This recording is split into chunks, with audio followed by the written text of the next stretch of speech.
episode 86, right? Oh. 80. I don't know why I said 86. Hello and hello and welcome to the 36. I thought it was 86 again. 36 episode. It goes into my head, out of my head. This is the 36th episode of the Destiny 86. Community 86 30 one of those of the Destiny Community podcast, brought to you by Blue Microphones. This week we have nKuch. Hello, sir. How's it going? I'm glad to be here. Hopefully this is an entertaining one for all the folks at home watching in their comfy chairs. I'm excited. Yeah. Got a good comfy chair right here now, nice. too. Just get that product placement. That branding in there. Get that branding in right there. What is that? That looks like a Mercedes symbol. It's a Secret Labs chair. We're not sponsored by them, but hey, yet. I mean, call me or tweet me. I like this chair. In the DMs, right? Yeah, just I don't know, man. In. We're Patrick, already following each other on Twitter. This chair is pretty awesome. That's a legit chair, bro. Awesome. Damn. That's Okay. a gaming chair right there. That right there, that's a startup chair. That means, you know what? Funds are low, but passion's high. That's what that chair is. Look, I need to tell a story about Pope's chair here real quick before we get into the interview with nKuch. A story that we've heard many times. And we've heard many times about every time we end the podcast. Yeah. Pope's commitment to this podcast is to the point where he physically hurts himself every single episode, because the only other chair that he has in there is this one that has like this metallic creaking anytime he moves, and I can mute that in the audio except when he talks, and it's just constantly making this little metallic little plinking noise. Pope is a mover and a shaker when he talks. Mm-hmm. He's moving a shake. And he so shakes into it. I specifically said, you gotta get that wooden chair in there, and then about every week he's like, oh God, my back, my butt, everything hurts so much. Patrick, does Secret Labs have one with a seatbelt? I feel like that is the chair that Pope Now, needs.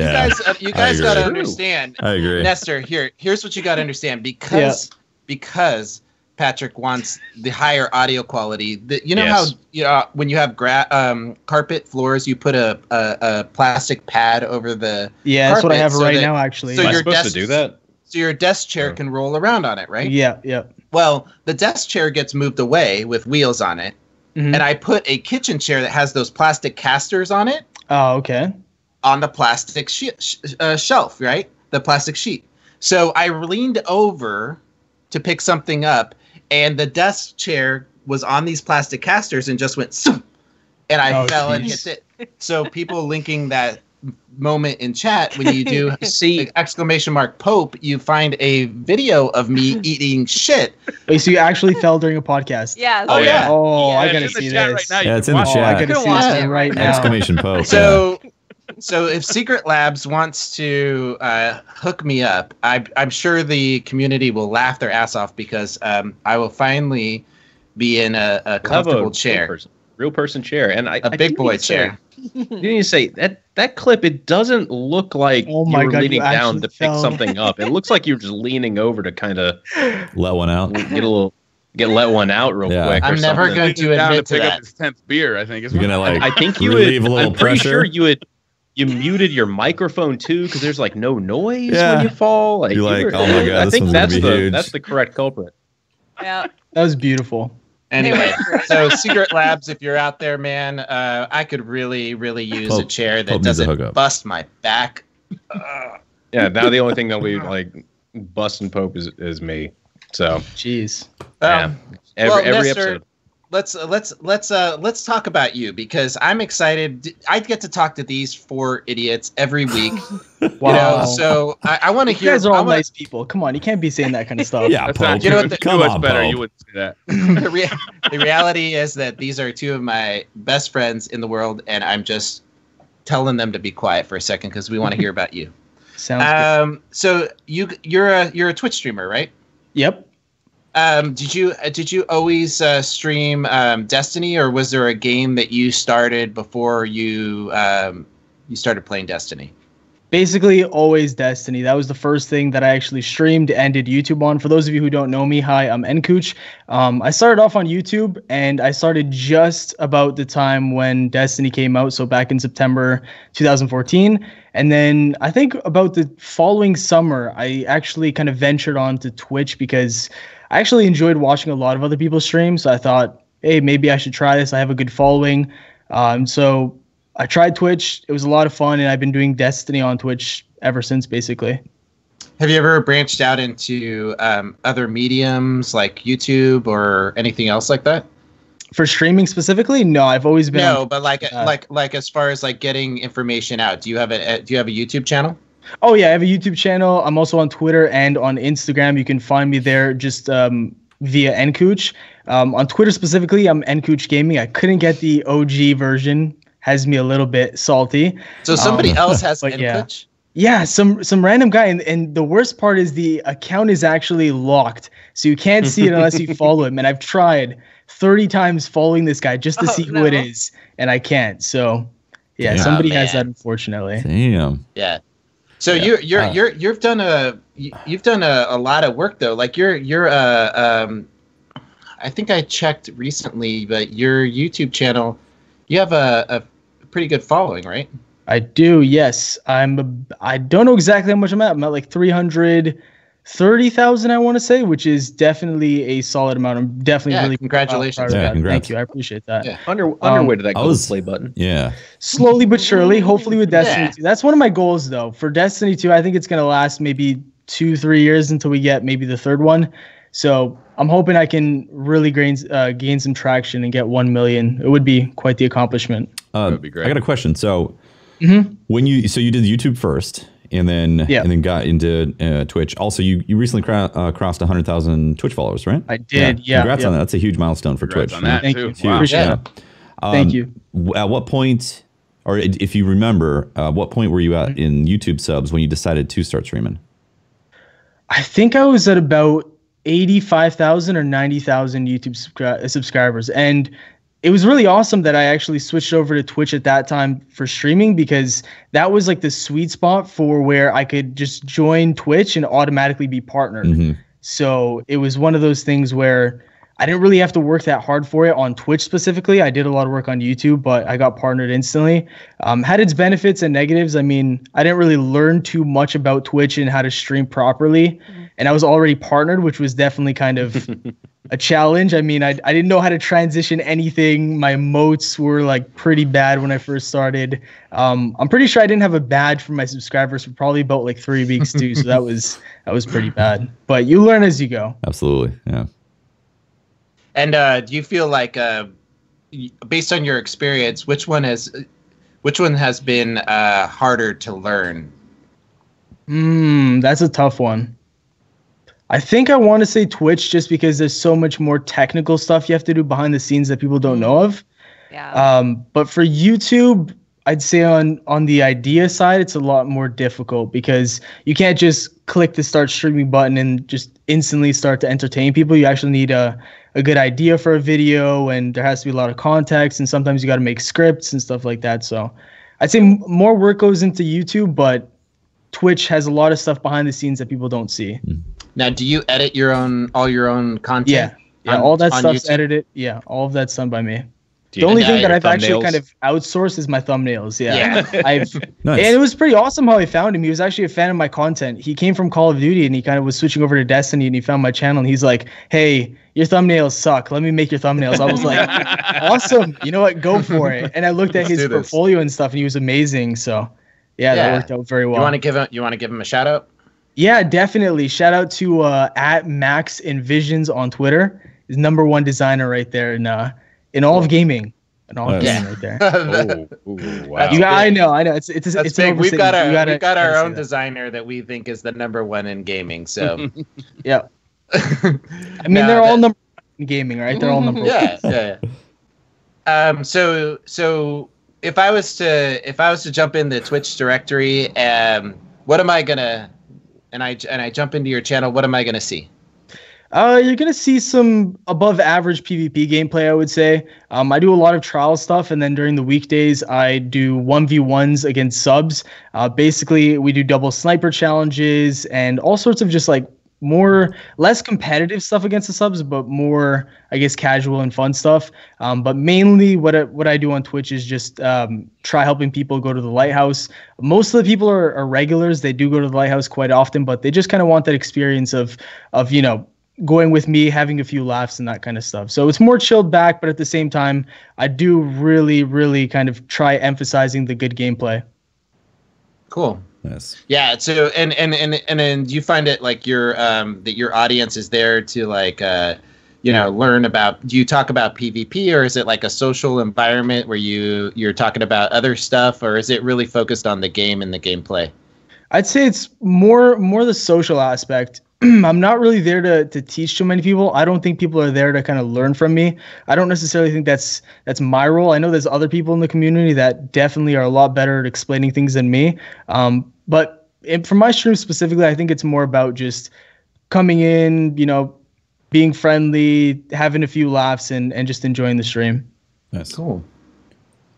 Yeah, I know that I've spent a bunch of time in your stream, and I feel like there's always a good vibe in there. Your community is very welcoming. You got great mods in there.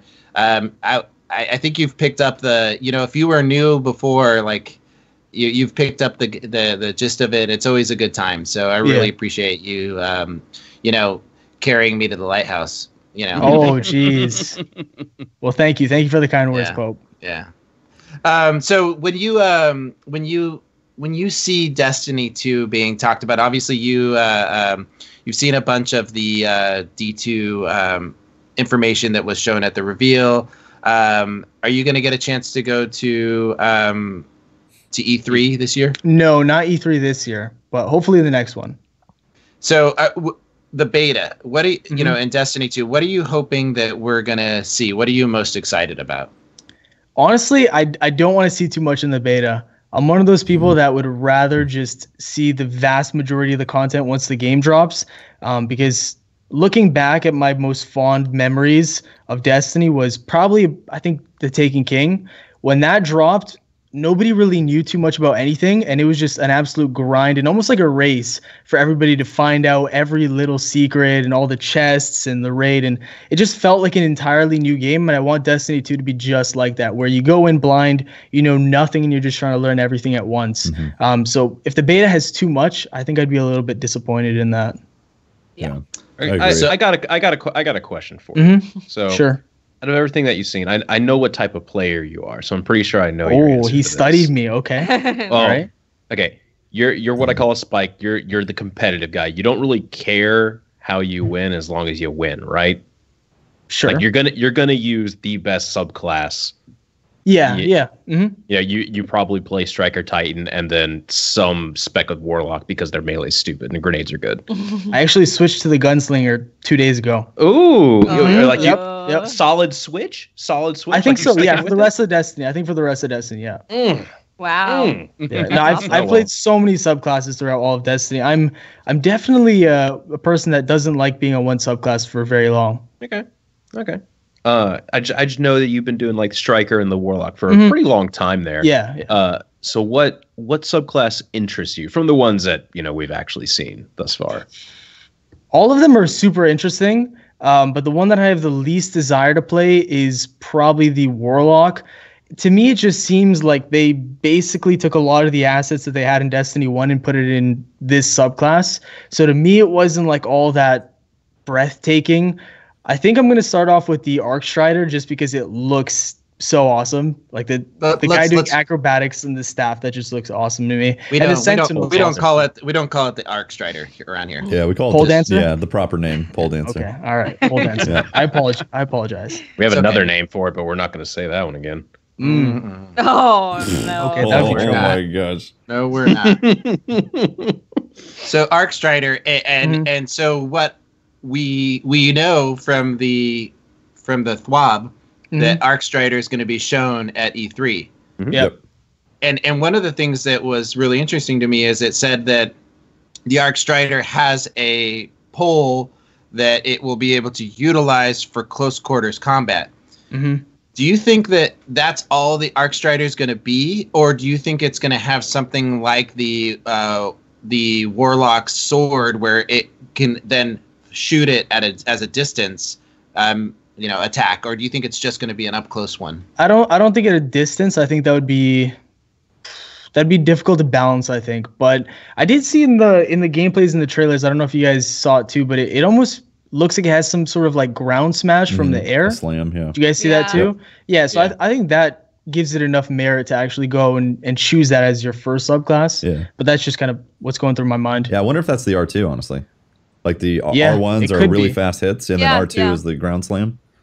Yeah, that makes a lot of sense. Yeah. Also in the trailer, we saw like a ton of dodging by the Arc Strider, like getting shot, and it was just like not taking any damage, just dodging everything. So that's interesting, because maybe there's some kind of ability within there where it's like when you activate your super, you dodge everything. If you play, that sounds like some bullshit. Auto it's gonna get nerfed. Sounds like unlimited shade step. It's gonna get nerfed. I'm calling it right now. Everyone's like, Arc Strider's awful, and then it's gonna come out. It's gonna get nerfed. You're basically Donnie Yen in the Rogue One. I'm sure you have to play it well in order to dodge things, but I'm sure there's like maybe your dodge rolls on like a really short cooldown during your super. Well, I think I know what it is. Like your character if you had infinite doesn't roll with your super, I mean that'd be okay. It's only when you're in your super. Yeah. Oh, what if it's just like your character has no aim or your character isn't affected by aim assist? Oh boy. Oh god. It's okay on PC, you know. Yeah, that's the one that's like, oh no, it's fine on PC, but on console it's busted. He's the Torbjorn. It'll be the Torbjorn of consoles. Yeah. Oh my god, I can't wait for this to actually happen. Oh, we actually have an announcement in the TWAB too, or it wasn't the TWAB. It was a press release that went out today. From Activision. We will. It's a press release to tell us when they're going to announce the beta, basically. Yeah. Yeah. They're announcing the beta at E3. An announcement about an announcement. Yeah. On the Activision blog, it says Destiny 2 is available for pre-order now, and look for announcements about the Destiny 2 open beta during E3. Yep. When do you guys think they'll announce it? Do you think that Sony? I've heard there is Sony, right? Yeah, so Sony press conference. There is an Activision press conference, right? I didn't see one. Don't think so. No? All right. That's what I thought too. And then my chat was telling me. Yeah, like Call of Duty, COD Destiny. is PlayStation, Destiny is PlayStation. So, yeah, then they're going to get up on stage and say beta starts now. I don't think so. It's too early. It's too early. Yeah, I think they're going to say July, and there's going to, they're going to show us Arc Strider. That is essentially E3. They don't want to be like, Arc Strider and go play it. Yeah, that's true. That's what they did though in 2014. They didn't have to do that though. They don't have to do that. Yeah, but it was so fun. I know they don't have to, but I want them to. I want them to move the release date to next week. Destiny 2 drops next week. Seconded. They say we're actually not doing a beta. The game's just out. Boom. Yeah. We finished it. All right. Sweet. Free copies for everybody in the crowd. It's just out. Go to stores. Go pick it up. Yeah. Oh, I wonder if they're going to have some sort of emblem code. Like they did for, Oh, yeah. That you can use in Destiny 2. Yeah, right? Yeah, that would be cool. I hope I get one of those. I hope it, Can you get us all? I hope you, I hope if you get 2, you give me one. I'll try. I hope you get 3, you give me one. Yeah. We'll see how lenient Cosmo is with letting that stuff out. If it's real. Yeah, I doubt they'll be giving. They don't give those things out too much anymore. Yeah. Well, there was a bunch of stuff that you got in the game for playing the alpha and the beta in Destiny 1 too. So. Yes. True. There was like something like, I don't know, 20, 30 codes that happened at these different conventions on those Grimmark cards, remember? Yeah. Mm-hmm. Yeah. Yep. We're not seeing any of that right now. Yeah, but it hasn't started yet. Yeah, next week. Next week, guys. I More know. When's information. Gamescom? Gamescom is before September, right? That's August. Is. It's August. So you would expect to see something at Gamescom from Bungie. They usually have a big. Do you think we're going to see Titan America at Gamescom? Maybe. Gamescom. That makes sense. 22nd to the 26th of August. Wasn't there something else in the TWAB about like PAX? Oh yeah. Yes. So, oh my god. So really cool. Really cool with PAX. Yeah. They are having the whole Paramount Theater for Destiny. The whole theater for Destiny. Yeah. So I don't know what's going on there. If that's the whole, oh wow, that's going to be huge then. The only reason I know what that is because they did a Magic the Gathering thing. Okay, just had to get that in. Nice. Shout out to So they're going to be doing a really cool thing where on all 3 days, right? Yeah, so the whole weekend long.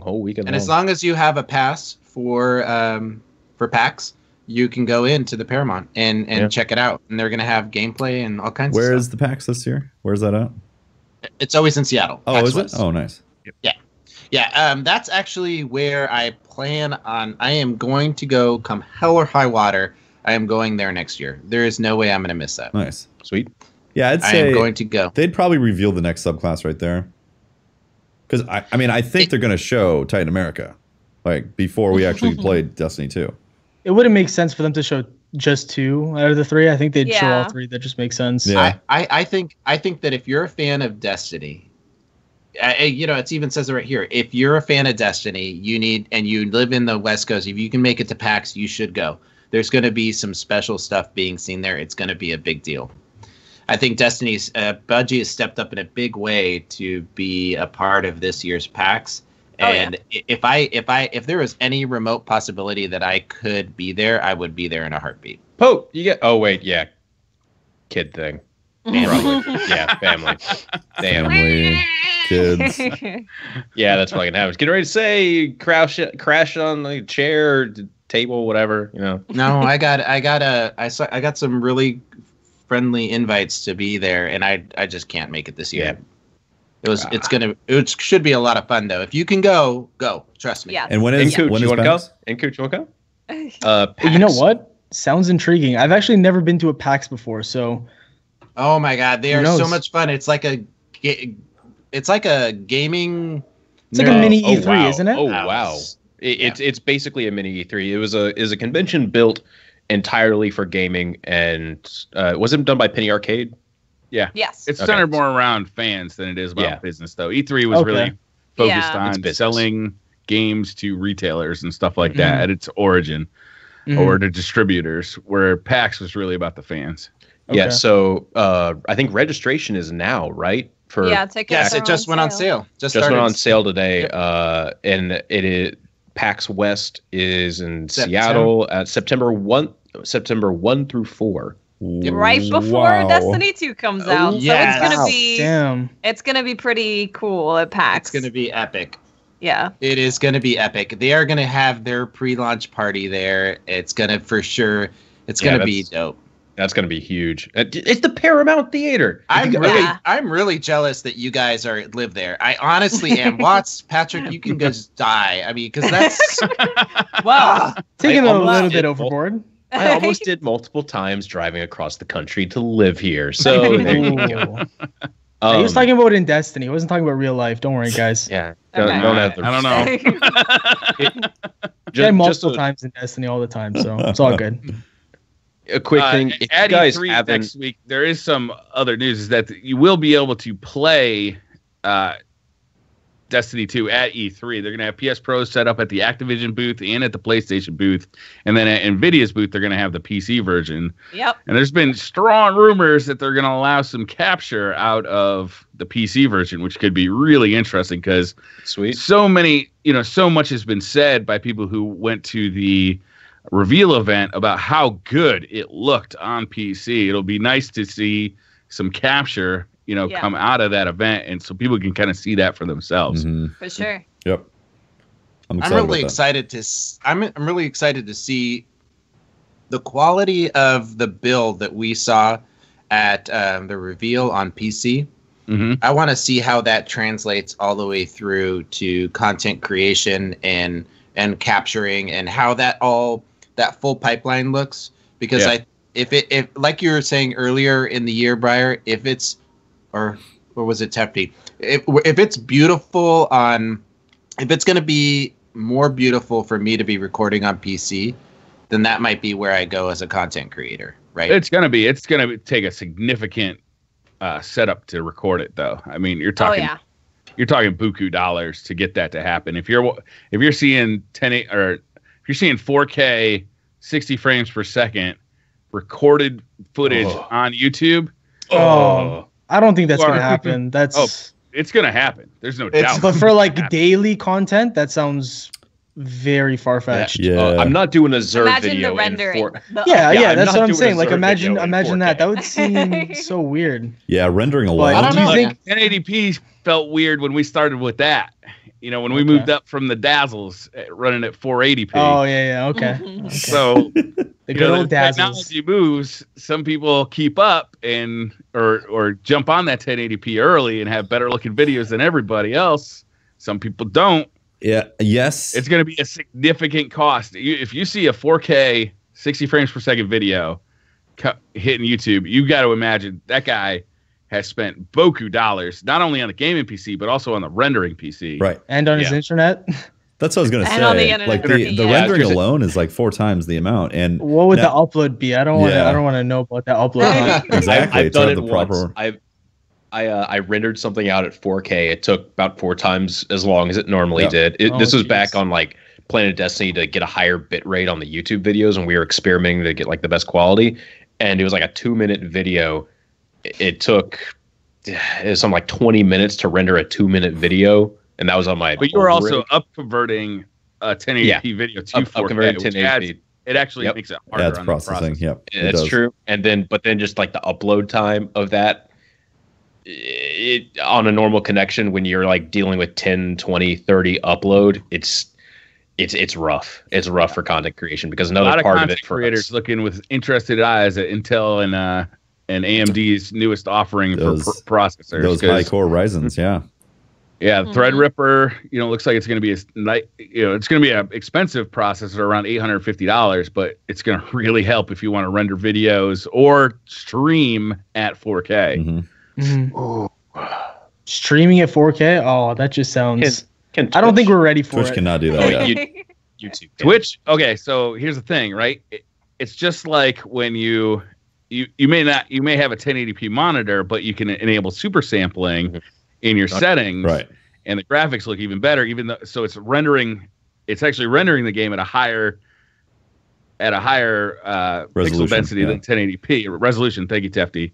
So you could theoretically be doing that on your PCs, running it at 4K, and then you'd have that super sampling effect. So your video, even though your video is at 1080p on Twitch, it's being super sampled, so it's going to look sharper than it would. I think something also. I mean, I know we're all looking at this in the lens of content creation. Yeah. But for the average player right now, like for me to do something in my home, I have 3 PlayStations. One for my son, for my wife, and I.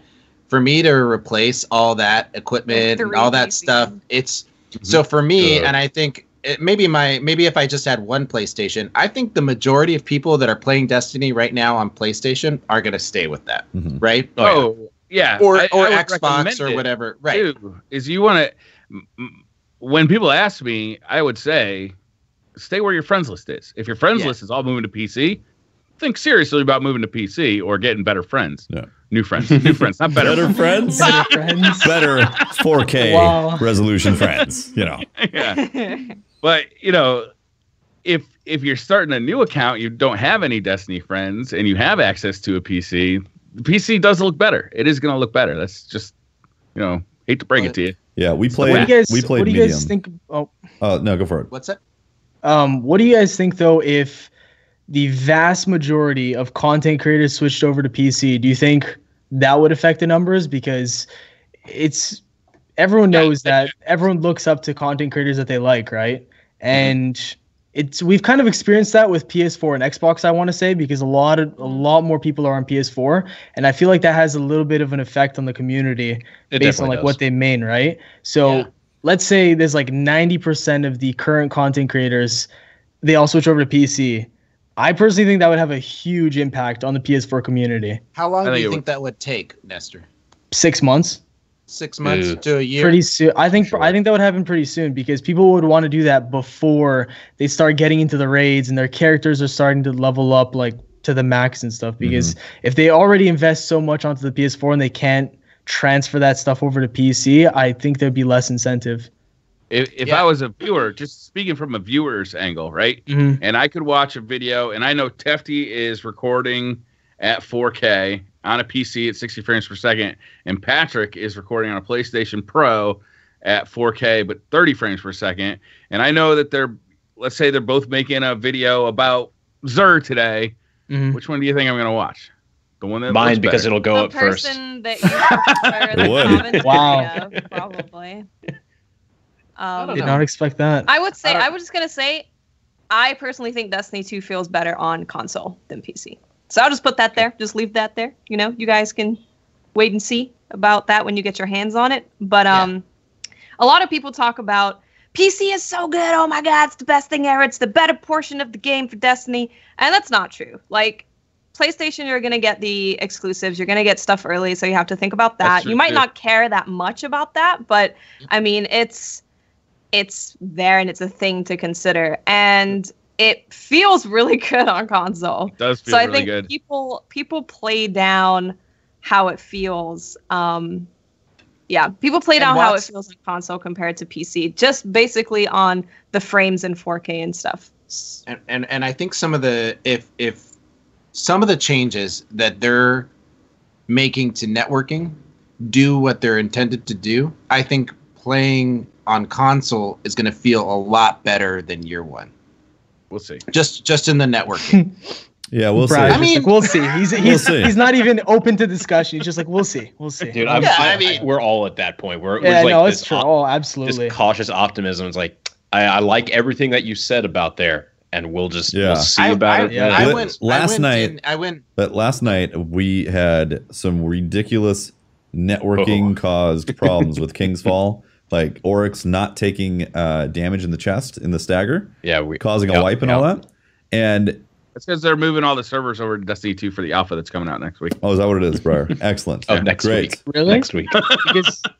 Great. Man. No, I don't really think that. I was going to say. No, because for the past 2 weeks, I've been having really weird issues, way more lag than normal in Crucible. And it's super strange because everyone's on green bars.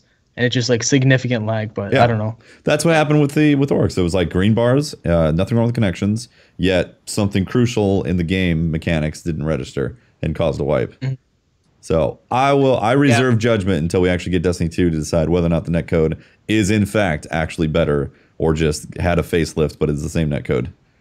Well, it's not the same netcode, and we know that because the people who are in charge of the netcode explain in detail what they've changed and is different. And I can understand that cautious optimism, skepticism, or optimism for how that's going to play out. But we know they're not lying to us, right? They've changed their architecture and added some new elements, and it's as close as a dedicated server that they're willing to get. They're not using the term because it's obviously not a term that they feel comfortable using, but it is pretty damn close to very close to a dedicated server. The only thing that's not, and I didn't feel comfortable getting into this conversation with you guys last week, so I spent some time and I did some research. There's some great interviews to watch at the I forget, it's Game Developers Conference, or there's a couple different There's a couple different things that you can go and you can read about it, and there's a really great Reddit post about it.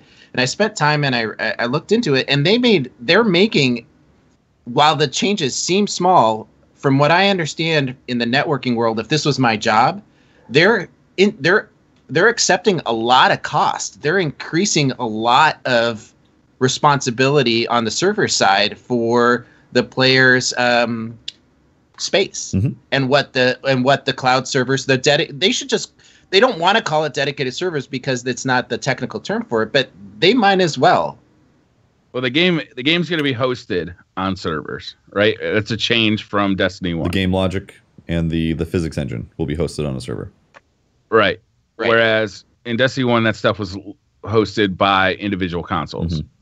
Right. Player movement will still be hosted on consoles, because if it's not, then your movement in game is affected by lag. You can look at a game that has dedicated servers. When you get a lag spike, all of a sudden you thought you were 10 foot further than you are, or suddenly you get teleported back to where the game thinks you are. Rubber banding. Rubber banding. So it's arguable which one is better. The way they're doing it will probably see people running by that you can't do damage to, right? Like we currently do.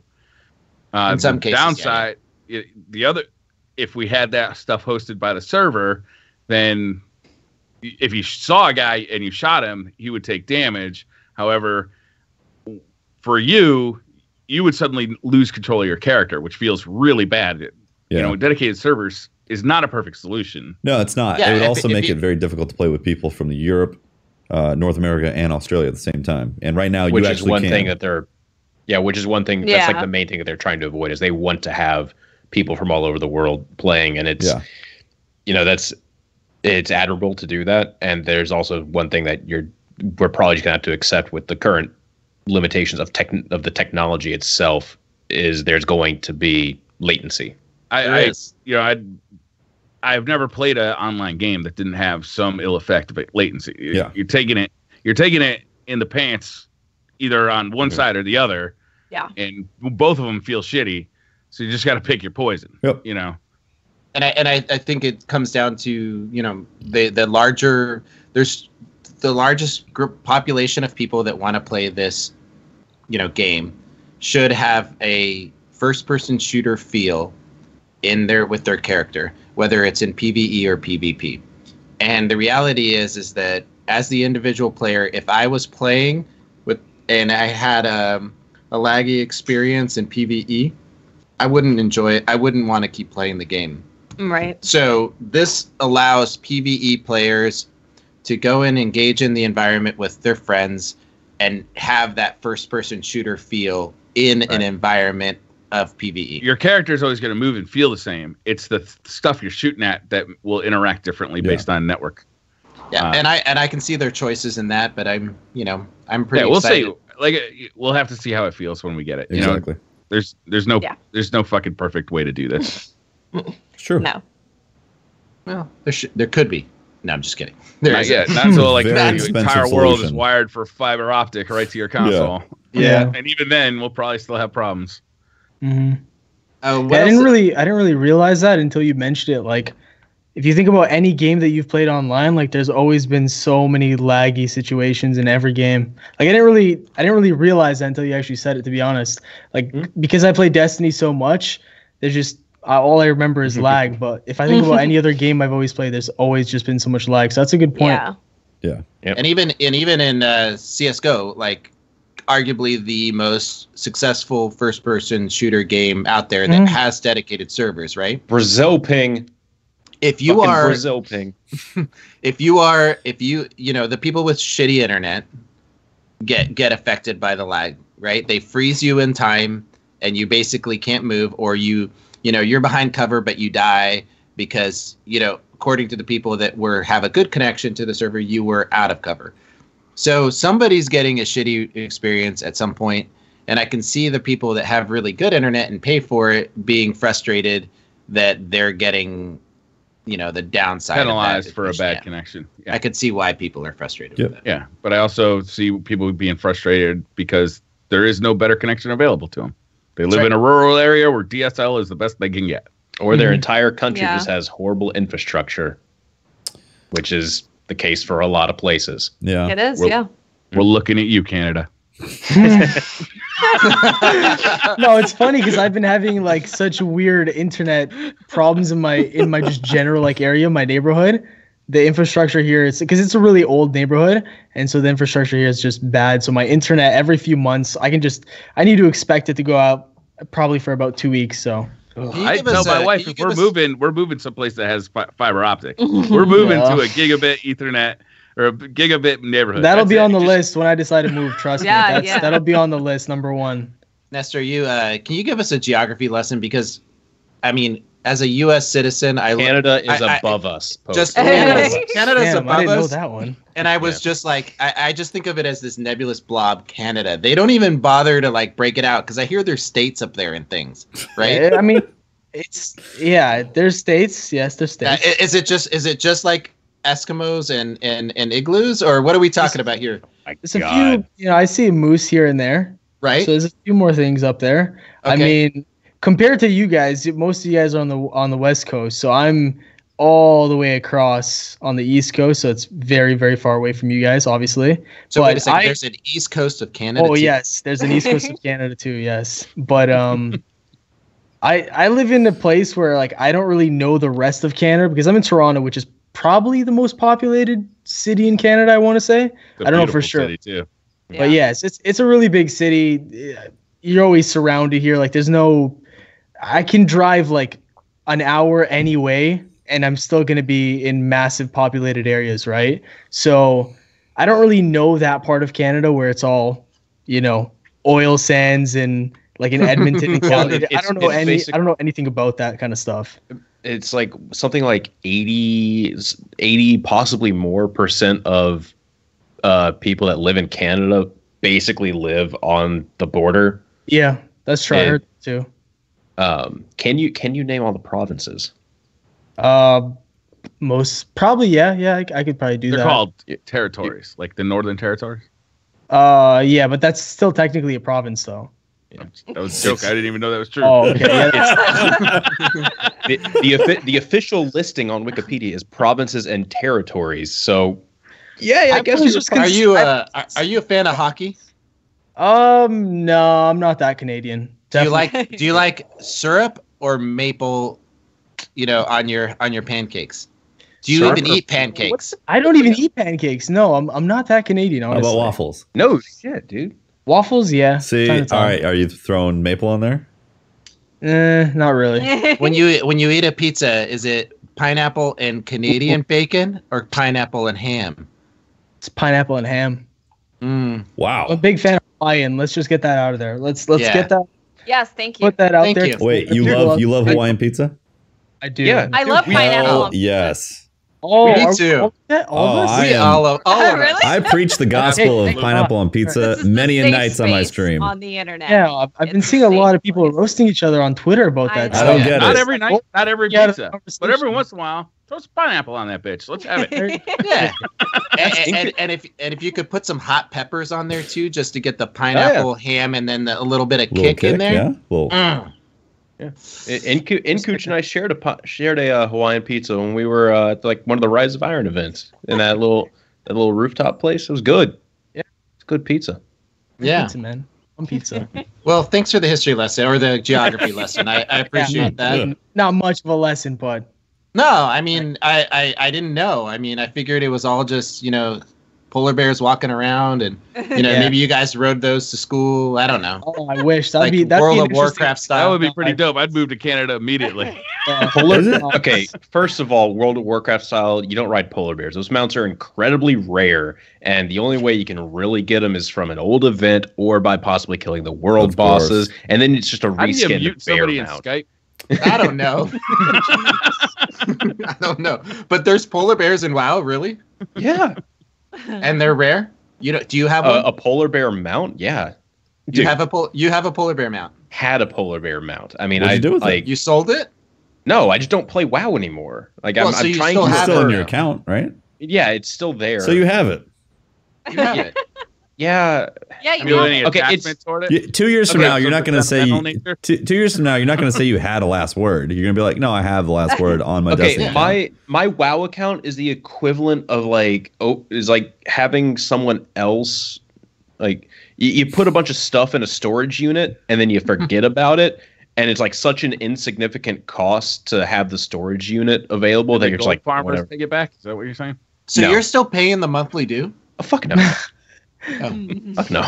No. I paid for a year, and then after that year was up, I was like, I'm good. So do they delete your account after a certain amount of time? No. You can literally go back and play your character that you made day one of World of Warcraft and then just quit. Like you quit. How much after does the membership cost? $15 per month. Okay. But you can buy a year package. You can pay for like 1 month, 3 months, 6 months, year. You get like you buy a lifetime? I know some lifetime. I don't think so, but you can use in-game gold to pay for the subscription too, but it's pretty expensive. Oh yeah, one of the funny things in WoW, the price of gold, the tokens. Okay, the price of the tokens that you use to pay for that you pay with the in-game gold, that token can be used to like give you a free month. The price of that has significantly gone up because you'll be able to play Destiny on Battle.net. People are like using those things to pre-order Destiny. Oh, really? So they're using Warcraft gold. Yeah, you can basically use WoW gold. So the rarity of availability of gold in WoW is actually market value pricing. Oh yeah. No, like that's how I used to pay rent. That's how I used to pay rent. I used to do paid challenge mode runs in World of Warcraft, the equivalent of trials carries. And you were one of those guys? Yeah, I was one of those guys. Wow. And a spot on your team just opened up. Yeah. I was one of those guys. Sold gold to some dude who I assume was Chinese. He spoke very broken English. Probably Chinese. Yeah. Probably. Yeah. And that was how I paid rent for the winter months in Tennessee because like there were no photo jobs. So did that, and then nobody takes photos in the winter. Yeah. No one is having a wedding. No one weddings. No weddings. Yeah. What? I need another geography lesson real quick here. This is like to be outside when it's like in the teens. It gets cold in Tennessee. Nestor, help me out here. What is the weather? What do you do when weather gets that cold? I live in California. I have no idea. I mean, the coldest it gets around here is 40. Yeah, I mean, it's honest. I wouldn't want to move to California because I actually really enjoy the seasons changing so much because you always have something to look forward to. Are you a homeowner yet? Do you have to shovel your own? No, not yet. That's why. I'm lucky enough. I'm lucky, yeah. But that's true. That's a good point. But during the winter, like you can look forward to things like you can go skating, you can go skiing. I'm a big fan of skiing. It just the atmosphere, everything changes, so your mood kind of changes and adapts to that too, and just. Over the course of the year, just that happening 4 different times for all the seasons, it's nice. Like it's just refreshing. And then you can always look forward to summer, right? Because there's like 6-7 months of like pretty brutal winter, and then the summer comes, you're like, thank God, and you're always trying to go outside, right? So it's almost 50 degrees. It's beautiful. Yeah, exactly. In 2 hours, I can get to the desert, to the redwood forest, to the snow mountains, to a crystal lake, to the ocean. I mean, it's crazy in California, man. But in 2 hours, you could be in the ocean. We just don't know. In Sacramento, I'm 2 hours from everything. Also, I can go to Tahoe. There's cold up there. I can go to the ocean. Yeah, but you guys have to move. I just have to sit in my place and wait. That's true. That is true. You can take You can take the lazy option. Yeah, those things just come to you. Exactly. Yeah, you attract everything. The biggest couch potatoes in the world live in cold climates. Is what you're saying. Yep. Maybe you got to put on that blubber to keep yourself warm during those cold months. Absolutely. Well, I've been doing that, so maybe I just need to move to a cold climate. Maybe. Yeah, capitalize. Hibernate for a few months. Mm-hmm. Yeah. I wanted to ask you guys a question because this came up in this week's weekly update, and they were talking about Trials of Osiris erroneous losses. Yeah. Is this something you guys have ever experienced where you get the win, but it counts as a loss on your card? You've seen it, Patrick? Yeah. No, it happened. Was it with Pope? Never mind. Yes. I think. No, yeah. It happened. And then it happened with TV and it happened with Watson and us. Basically, it sometimes happens even if you don't. We first thought it was happening because you would leave the game like as it's like it counts down and it's like, okay, you won, and then there's like you left too early. No. That almost like you left too early. But you didn't. Like you left at the normal time. It would just give you a loss. So like, okay, so don't leave early. And then as the weekend progressed, it like was happening just randomly. We were TV and I, we were we were flying in from orbit. Like we were on the load-in screen and our ships were over Venus. And then all of a sudden we just got reputation, a drop, mode of light, rep. And we were like, did we just win a game or something? Like, did they just already leave? And then we looked at the card and we received a loss. Has this been happening for a while? Because this is the first time I've actually heard of it. This was the first week that it really happened. We've occasionally seen it happen like once or twice, but that was like a weird connection issue, I think, when people would leave early and not everyone was like synced up and on, like the game had officially ended or something. So they did address this in the weekly update, and they said they are investigating the issue, but they are asking for community help on this. Mm-hmm. They're asking for people to actually submit a report to the #help forum on the Bungie.net forums with a description of what happened and some more details. So at least they're looking at it and they're working on it. I was actually not aware of the issue. Yeah, I saw reports of it. That would really suck, especially if it was like game 8 or something, 7 or 8. Like loss after winning, I'd be smoked. It happened to us like very early. It was like that kind of midway point where we're like, we're already kind of really invested in this card, so we might as well try to win. And then of course, very last match, 4-4 game against a team of double sticky, Sun Singers and stuff, and you're just like, this is. And then you lose, and you're just like, okay, I really wish we would have had a mercy so we could hopefully win the next game. Double stickies? You never see that nowadays. No, you never see double stickies, especially on a small map like Sidearms and Universal Remote. No way. The ability spam simulator. No way. L1, R1. That's all you need in the game now. Yeah, it is. Well, I really enjoyed Trials this week because we got a chance to. It was with Patrick, you and me, and Frostbolt. Mm-hmm.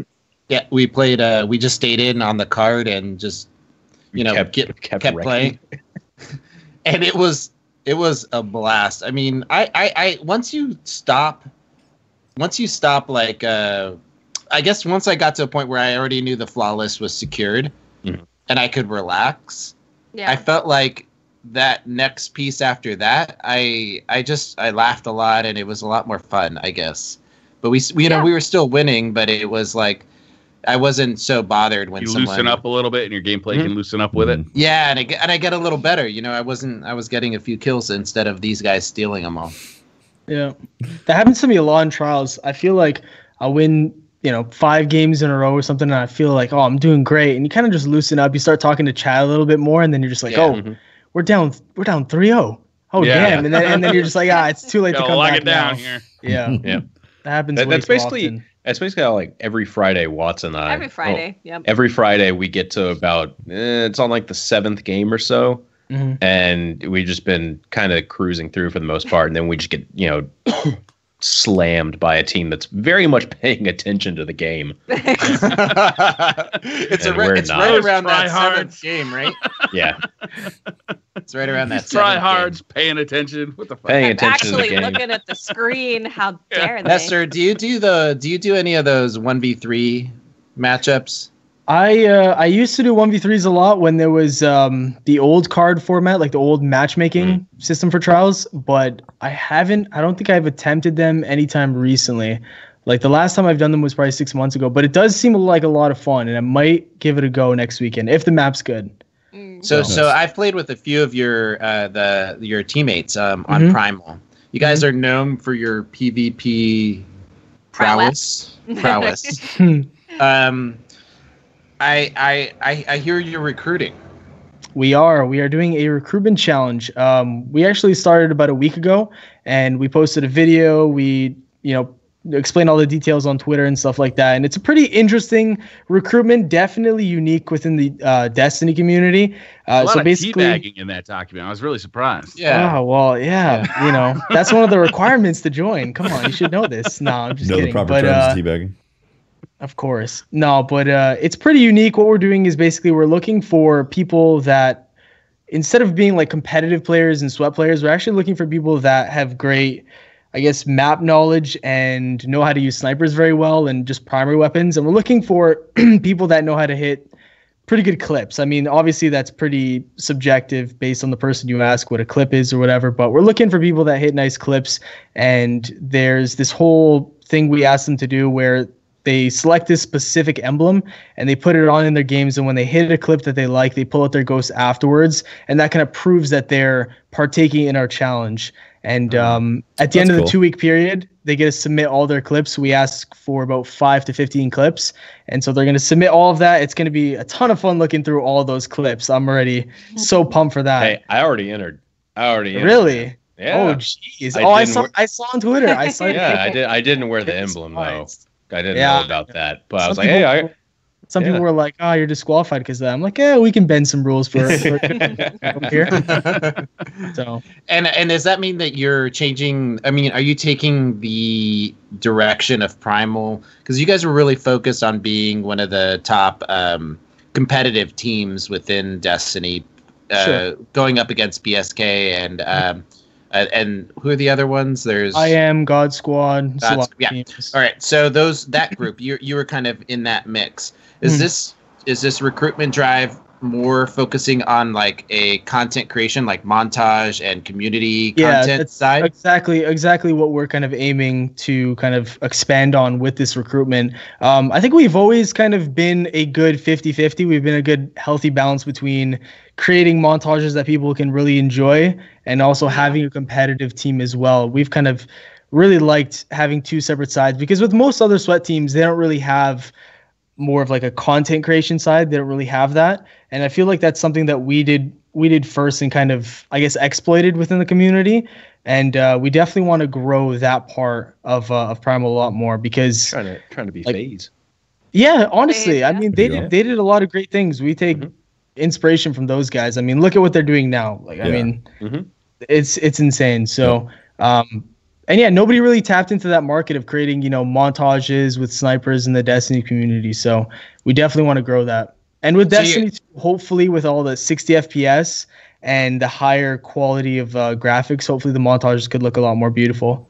You can slow them down and it looks a lot better with 60. Like a lot better. And you're so these are some pretty strong decisions making. You're the head of Primal, right? There's two other leaders, Frostbolt and Bossjoy. And so you guys are focused on this, upping your content creation. Are you creating a website or any place that you're going to be? Yeah, we do have a website currently. It's just primal.gg. You can type that in your URL and it'll pop up. We also have apparel on there. We have some news stuff. We post some articles time to time if we get sponsorships and anything interesting happens, like this Primal Recruitment Challenge, we post it there. And then, of course, on YouTube, we're just youtube.com/primal. Cool. Yeah. I don't know what happened. I mean, I guess my application got lost because I submitted the stuff, but I just didn't hear back from anybody. I thought I was hitting those clips really good. I had that icebreaker out and I was like, I'd get a shot, I'd get a headshot and I'm like, send this to Primal, right? Yep. And but you know what? I didn't hear anything back, so I didn't get there. Yeah. No, but I'm sure it got lost in the mail. If you could just check for me, I understand you're the head of it. So let's maybe just go check the spam folder. Maybe it got lost. So there's always that. Maybe you sent it in 20 times and it automatically went to the spam folder, right? Yeah, that's what I'm thinking because I hit so many clips like that. Yeah, oh, that's true. So many. And then I pull out sometimes I'm using my sidearm and I get a kill with it and I'm like, Primal right here, man. With the sticky grenade too, right? Don't forget the sticky. Yeah, I stick them and then and then I shoot them. Right? Double kill with stickies, then it's not a clip. Yeah. And then my grenade kills me, but I'm like, that's what's the clip, right? Exactly. Yeah, that was the breaker. You were the fourth kill. You were the fourth kill. You're like the CEO of Primal. I count me as one of the kills. I'm like, look at that quad hit, right? Exactly. And then we can just pretend like the medal popped up right after, right? You just cut the gameplay off a little bit too early, and it just didn't pop up. See, what you need to do is stick them and then snipe the actual sticky on their body, and hopefully get a double kill on that. That would be actually a dope clip. That would be really cool. Could you explode grenades in this game with a weapon? Well, you can do it to trip mine and all that, but I don't know if you can do it to a sticky. Can you shoot a sticky and detonate it? You could. You can. I've had every other grenade. I don't know if you could detonate. I've had every other grenade get detonated, so I'm assuming stickies. It's just such a one in a million chance. What about the incendiary grenade? Can you shoot that? I've never seen it getting shot. Incendiary, yes. Yeah, you can. I've had it hit. Yeah, I've had it hit before. I think we need to do some experiments. Load up I think that could be a really awesome montage of grenade That sniper would be kills. really cool because that's hard. Yeah. To do. That would be really hard. Yeah. There you go. Next video idea. Let me just write this down, guys. Yeah, exactly. Well, I mean, subscribe.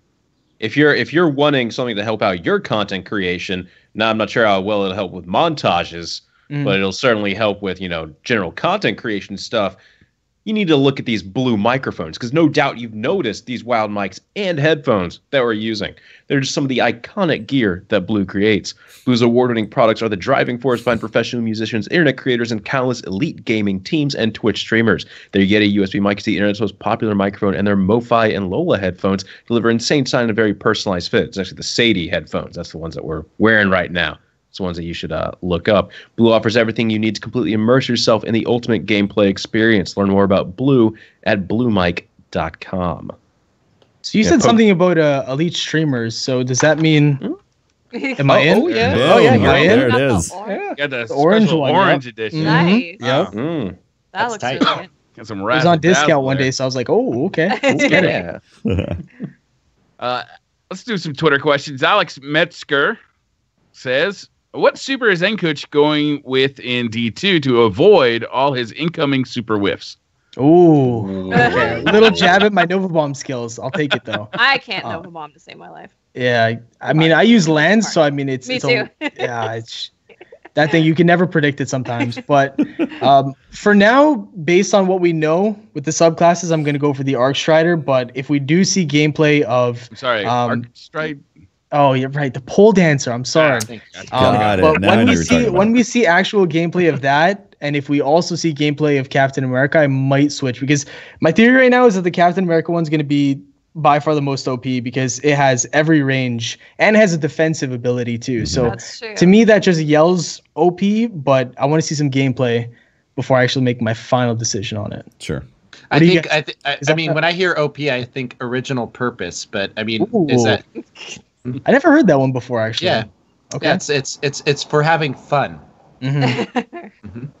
No, we need to see though for sure because we haven't really seen any gameplay of it, or we haven't seen too much gameplay of it. So yeah, agreed. Yeah. What are you guys maining? What do you guys think? Pole dancer. Yeah. All the way. I gotta wait to see. I want to play them all in the beta, or when the game comes out, then I'll kind of gravitate toward my favorite. Coming out of the D2 event, I was really, really sold on Dawnblade. So maybe that'll change after I play Arc Strider. It's possible. After I play Arc Strider, I'm like, oh my God. You're going to all be pole dancers. Shaking it and making money is amazing. I want to be a pole dancer. We'll see, though. I don't know. No, my phone. What about you, Pope? You know what? There's only one answer to that. I mean a Titan. I'm really excited that the Titans seem to be going towards more their original purpose of being kind of that tank class. I like that they're taking out the Titan skating. I like that their builds are about taking more damage, and I think that that's the kind of play that I really like. I love that I can take that shield, drop it down, and finally use that crowd control or that crouch mechanic over the shield, and it reloads my weapon so I can start using auto rifles as fire suppression weapons. I don't know. I really like that. So I'm excited for the Titan class. Mm-hmm. Yeah, because Titans in Destiny right now are all over the place in terms of what they, I guess, specialize in. They are really fast. Yeah. I Am Rez says, how did you come up with your slogan? Also, does it bother you when people mock your slogan? The outro? Yeah. I assume he means the outro. I mean, I think before I started my YouTube channel, I mean, one of those things that you actually absolutely need before you start like making any kind of videos is you need to know what you're going to say in the beginning at the end, right? And so at the time I was watching so many different YouTubers in the COD community and all sorts of communities. And there were a couple people who said like their name and then they said out right after. And I was like, it seems pretty cool. And so I kind of said it and I added like my own little flavor to it. That was pretty weird. And that kind of stuck. But what do you wait. I want to hear everybody's version of it before we hear his. Oh geez. Okay. God. All right. So Patrick, give me your best nKuch outro. Go really close to the microphone. So what's the outro? I've never actually. I don't think I've stayed around to the end of the video. Oh my god! Oh damn! Shots fired. All right, so Briar, you first, man. nKuch out. Okay. All right. I'll go. nKuch out. That one was better. I think was better. He's winning so far. All right. Watts, what you got? nKuch out. Close. I like the intro. Right, the intro is you ready? The intro is great. nKuch out. I don't know. That one wasn't too close. What do you got, Patrick? All right, let's hear the original. No, All right, Patrick. you guys- All right. Patrick, you got something? nKuch out. Yeah, nKuch out. I was by far the closest. No, I'm kidding. But I used to say it was, and as always, nKuch out.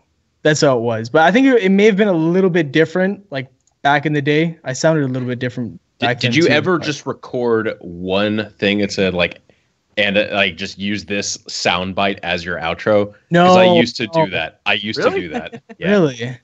Yeah. Wouldn't it like sound weird transitioning from the end? No, I recorded like five. I recorded like 5 different ones that were God. like slightly different tones so and Different everything. moods? You just picked That the mood? is not.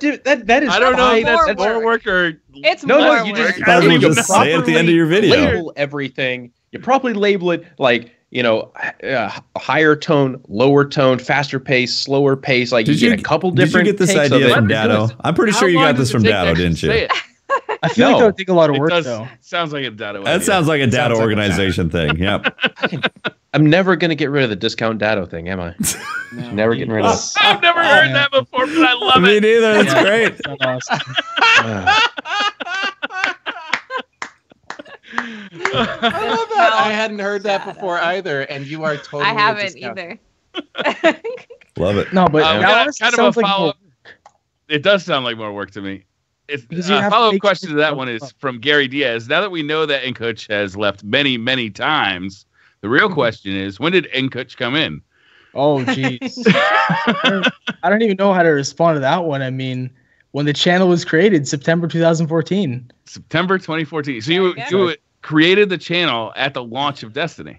Yeah, I probably created it, I think, a few weeks before it came out, but my first ever video was probably a week into Destiny. And it was pretty funny because I was like one of the first people to get the exotic bounty. I did such a terrible job of actually explaining what to do with that, like specific quest. It was so terrible. But I left it up on my channel as a good 3 years. Oh, We've all yeah. grown in these last 3 years. Yeah.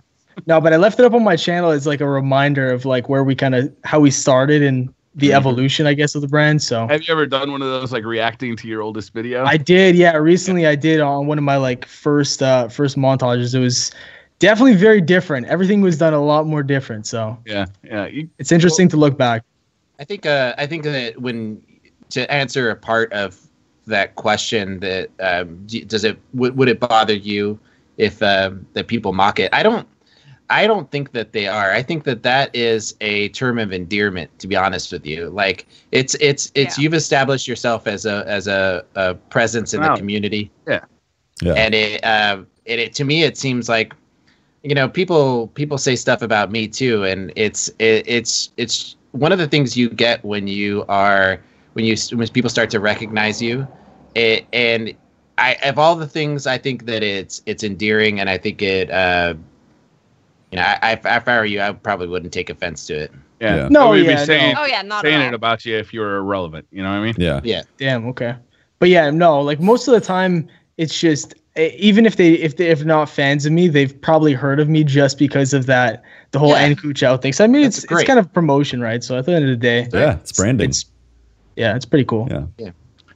Patrick, we're gonna need you to grab that clip of him saying it and put it at the very end of the episode. If you could also Damn, that would be cool. categorize several of them for future needs. Okay, I got all of ours, like different ones. I'll just like modulate the voices just a little bit. You know, it'll sound the same. The next week of That's gonna Patrick's save so videos much are all time. gonna have nKuch out. Can you imagine? That's gonna save you literally hilarious. seconds. Amazing. Oh yeah, dude, that Literal adds up. seconds. That adds up over time. I think I saved probably like 2 minutes. I was able to go get another cup of coffee with that 2 minutes That's time. right. Over the course of 2 years. Wow. Incredible. Yeah, yeah, man. Incredible. Wow. Yeah. I only did that for like the first 6 months at Planet Destiny, and then you realized it was more work. And then I realized it's like, this is fucking stupid. Trent asks, what is the N in front of nKuch? Okay, so for those of you who don't know nKuch, the N is for my first name Nestor, and then Kuch is just a short version of my last name, which is the full thing's Kuchar. So I just put them together. It was one of those nicknames I made like maybe 6 months before Destiny came out, and I was just kind of like, this sounds pretty good, and so I'll put it together, and that's how it started. Nice. Cameron Robinson says, favorite PoE weapon, and why is it Drake's Promise? Because it's the best weapon in the game. Watts got it right. Watts there you go. Again, I agree with her statement right there. Best weapon in the game. Queenbreaker's bow. Queenbreaker's is really good. It's just cool. It's fun. It's I think it's one of the more unique weapons in the game for sure. I wish it wasn't. I understand why it was taken out of competitive, but I wish it had found a place, because I like the what it brings to the game, like the timed. Seeing good people use it. Yeah. Where you have to charge it beforehand, like you have to know what you're doing. Yeah.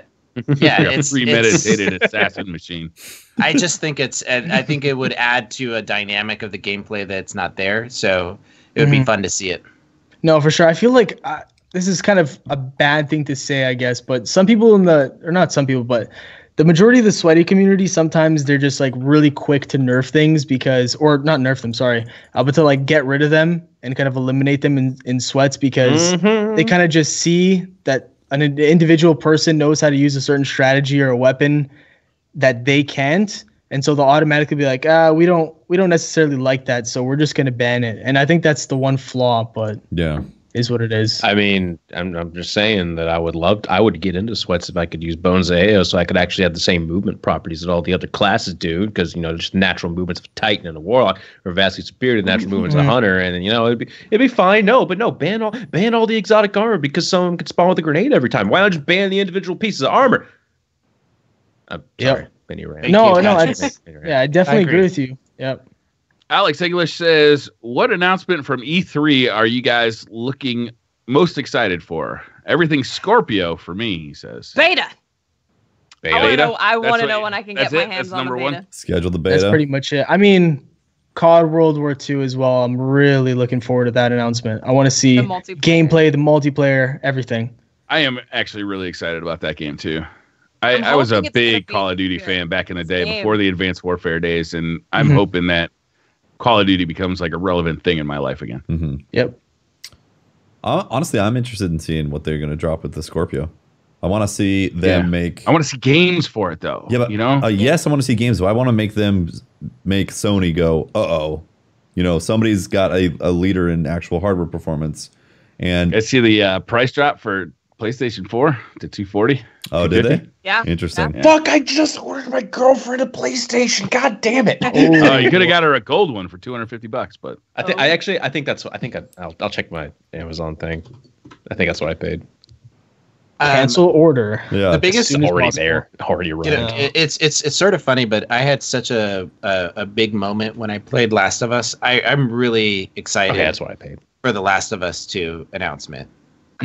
I would love to see it. I was actually disappointed that we were not going to see Kojima's new game there. He was like, we're not going to be there. We're working on the game. I really want to know more about that game. Yeah. The dedication, though, and the grind. He's working on the game. He can't be E3. Gotta respect that. Working hard. Have you guys heard anything about this rumored Bethesda-developed Fallout space game? Like, it's a space game set in the Fallout universe, like after all the events of Fallout. No, I haven't heard that.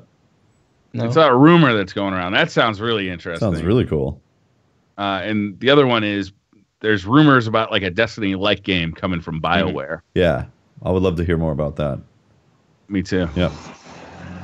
I'm kind of most excited to see what's going to happen around the Scorpio thing now. Yeah, I want some. What about the Scorpio interests you though? Like, what kind of intrigues you? I like hardware stuff. Okay, all right.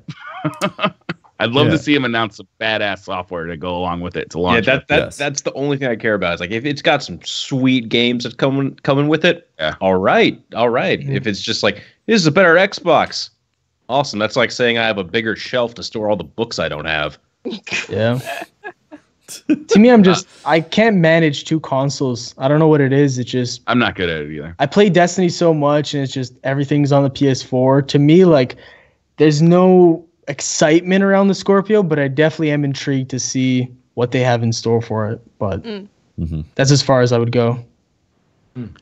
Funny Fat Man 19 says, in your opinion, what is your greatest achievement in Destiny 1? He says, mine would be finally making it to the lighthouse. Greatest achievement. God, that's a big one. Yeah, It is. I think for me, it's just the community that I've built in terms of like my friendships and stuff with Primal. I think it's crazy that a game can do that. I think that's my biggest kind of achievement and thing I'm most proud of. I'll accept that answer, but I won't allow anybody else to use it. Damn it. Okay.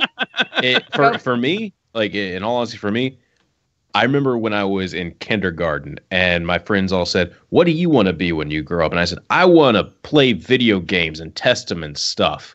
And they're like, you can't do that for a job. You should have a more realistic expectation, like joining Major League Baseball. And I was like, yeah, God. That's a lot of work. All right, and the question, guys, is no. Your greatest achievement in Destiny 1. Through Destiny 1. In Destiny 1. In Destiny 1, I get to live my dream of being... I get to play video games for a fucking job. It's like all right, I'll accept that answer, but nobody else can use it. We're gonna get 3 more answers I got my answer. I got an answer, too. This is a pretty difficult one. Taken many a tries after many a raids. I have a ritual that happens after finishing a raid where the Titans pop their bubble, and then everybody else who has a sleeper simulant gets to the highest point, jumps off the highest point, does a 360, and tries to hit that sleeper off the bubble back into the face. And I have so far done it exactly 1 time. All right, it is now we're talking. The most difficult thing I've ever done in Destiny. And I cannot repeat it. It is insanely difficult. That's pretty good. I think back when the Vault of Glass was hard, doing a flawless Raider emblem on the Vault of Glass. That's pretty good. That was a huge, achievement, and I really I remember being so excited about it. The Vault of Glass was hard. It was really hard. Hard. It was hard. I did the Vault of Glass at one point. That's where I loved to Sherpa people at the beginning.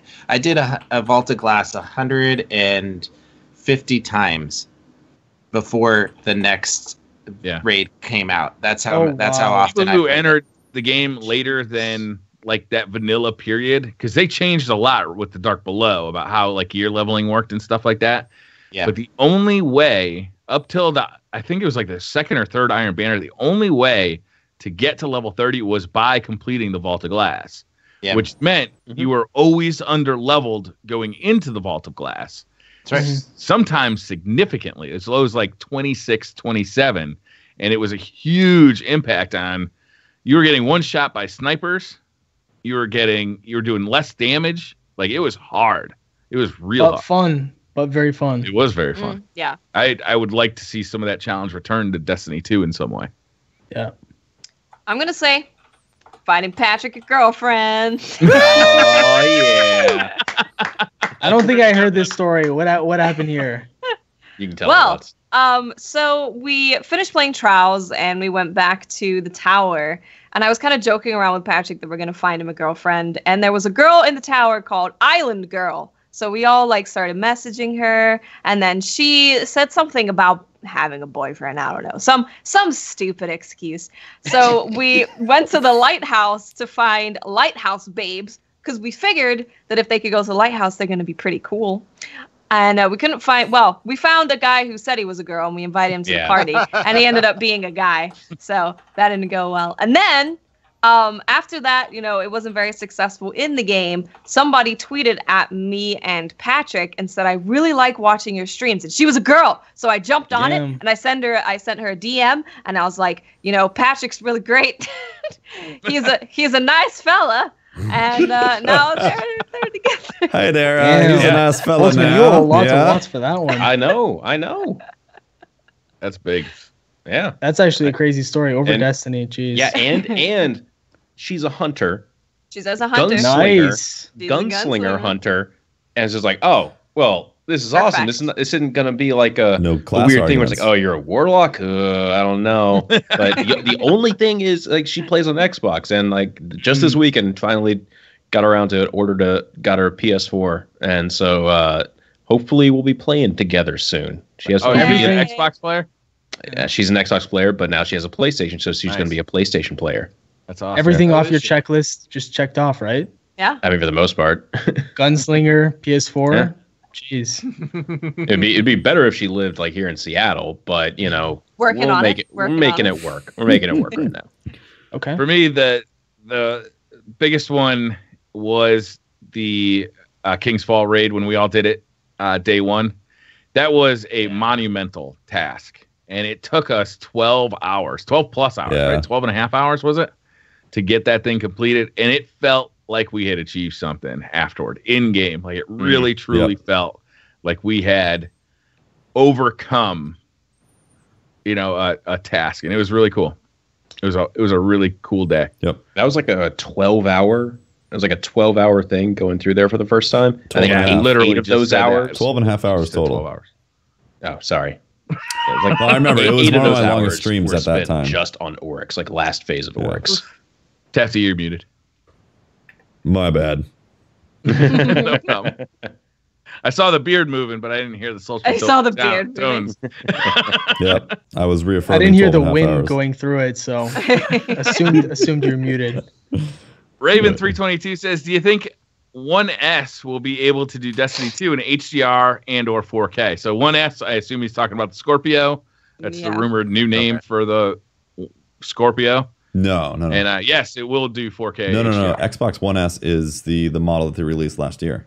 Oh, you're right. That's right. Yeah, it has a 4K Blu-ray player, but no, it will not be able to do 4K. No, it will not do HDR 4K. Yeah, it'll probably do HDR, but not 4K. Yeah, it'll do HDR. It's a slightly just minusculely better version than the Xbox, but it's not going to be able to do 4K. Scorpio will. Though. Yeah, I was going to say something that's interesting about the Scorpio is their plan is to make every Xbox title capable of playing at native 4K.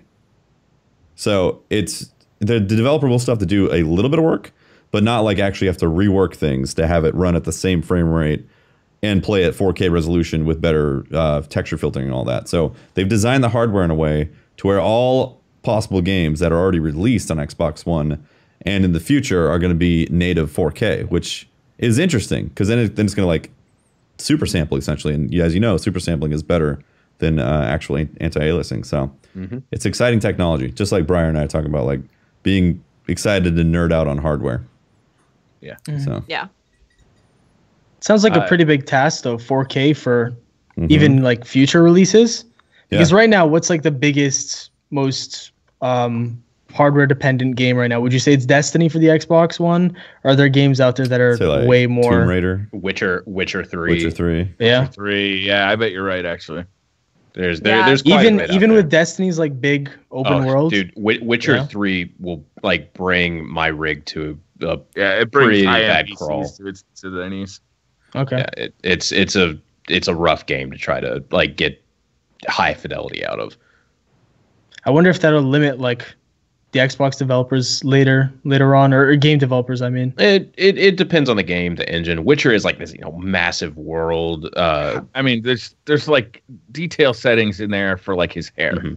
Yeah, and it costs you 10 frames per second to get his hair to do certain things. It's ridiculous. NVIDIA hair works. NVIDIA hair. What works, is man. Witcher 3, Tufty? I don't know. I haven't played it or heard about it or seen any footage of it.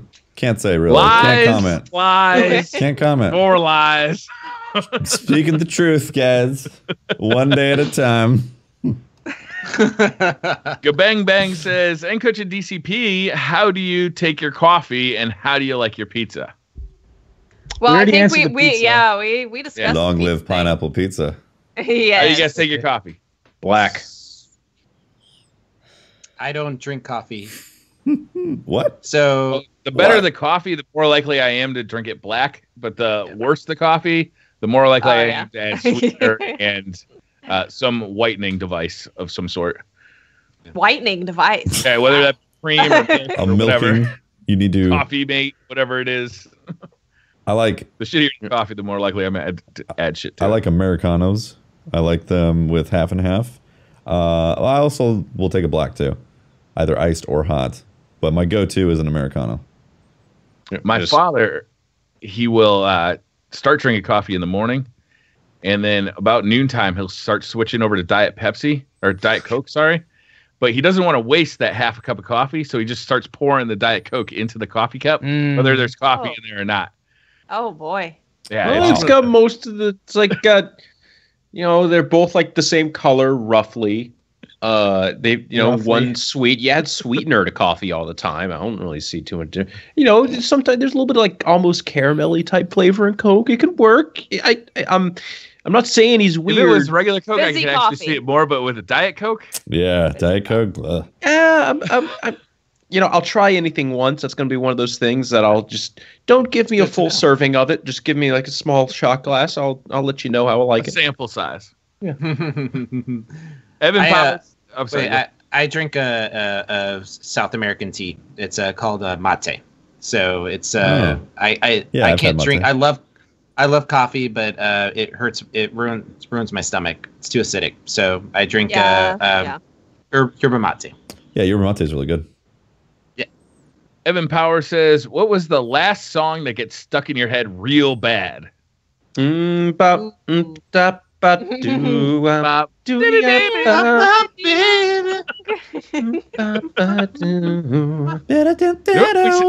that during our raid one night. We did that during our raid one time. We did, yeah. During the Cronus raid. Was that during... That was during the podcast showdown. That's during the podcast showdown. The podcast showdown. It's great. Recently, I was playing Friday the 13th, and I was Jason. And I decided to be Love Me, Jason. So I'd come up and be like, love me, love me. That's a very catchy song. That's a good one. Yeah, I had Rich Girl by Hall & Oates stuck in my head for like 2 weeks. Yeah. And, usually if you listen to it, you can get it out of your head. But it just put it firmer and firmer into my head. And it's actually still there. Fermented into your brain? Fermented. Stuck. Yeah. For me, it's that meme song on Twitter. I don't even know the name of it, but I think it's like Shooting Stars. Is that what it's called? The one with people just post that on Twitter all the time. So yeah, it starts off the GIF always starts off with somebody doing something. Like some kind of like dance motion or something, and then they just the GIF of them. It's the best. It's some of the best. I love the one they did of Deej. Have you seen that one? Yeah, I saw that one. That was hilarious. Yeah. That was good. Yank Solo says, how excited are you all for Guardian Con? I'm excited for my chance to meet you guys, and I also can't wait to see Pope shave that beard. Ooh, it's getting fluffy too. Look at it. It is. Yeah. Fluffy beard. Fluffy. Yeah. If you guys don't know, this was part of a $10,000 donation by CC Kuhn for to Fallout, who can't. He's a member of what is he? He's a member of Planet Destiny podcast, and he we're gonna shave this off and stick it to his face at Guardian Con. It's really gross, but it's pretty gross. Have you guys settled on the medium of adhesion yet? Yes. Apparently, it's up to me. So Fallout, really? Maple syrup. Maple syrup. Maple syrup. So maple syrup.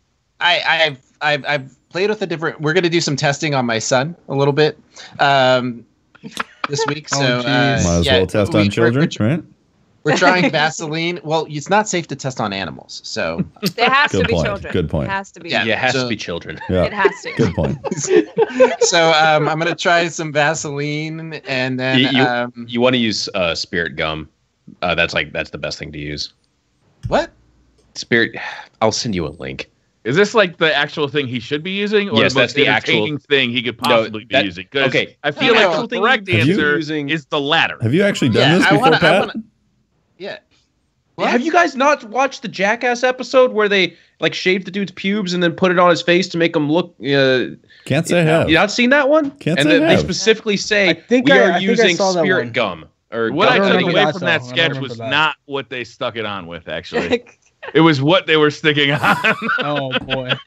You're like writing a little notepad. Oh, spirit gum. Okay. Oh, yeah, probably. Next time I need to Patrick does bring retouch hair. his notepad everywhere. Middle note: if I ever need to stick some of these pubes to my face, spirit gum is the way to go. Jackass episode number 97. Perfect.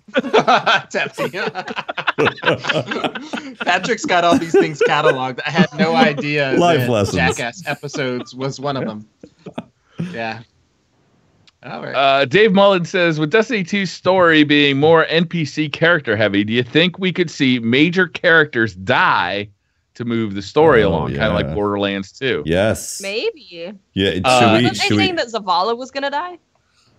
That's what a lot of people said. That is. I heard it everywhere. He's going to die because he looks like he's pretty much featured as like the main part of a location. He might be.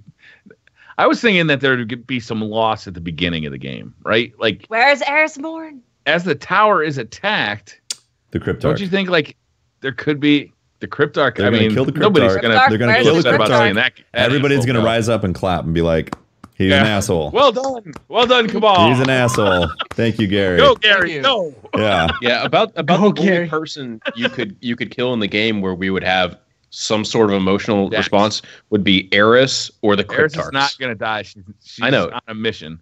I think what they need to do, not kill anyone off this time, save that for a much later date. If you're gonna have this type of story where we're getting more involved with the characters, let us have actual time to get involved with them. Of course, it's probably too late to say that now, but I get Shaxx taking a dive. Don't give me a Halo Reach moment though. That don't say I've still never played that game, so please no spoilers. What? No, there's no such thing as no spoilers. That game's been out for a long time. It's been a long time. Look, all I have to do is get my dad to ship my Xbox that I left in Nashville to here. Xbox One.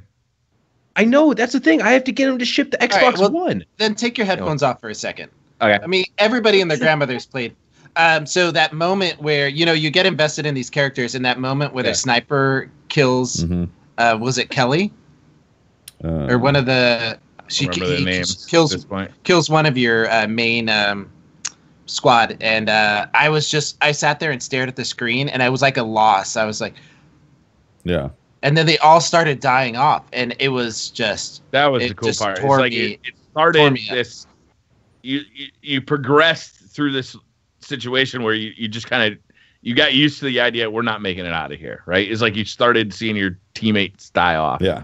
It was cool. Yeah. Well, and then at the final mission, and you're like, "Oh, I'm not making it out of here." Not happening. Yeah, you realize that you're like, your helmet cracks, and you're like, "This is the last mission." Oh my god, I'm not getting out of here. Like I get chills thinking about it.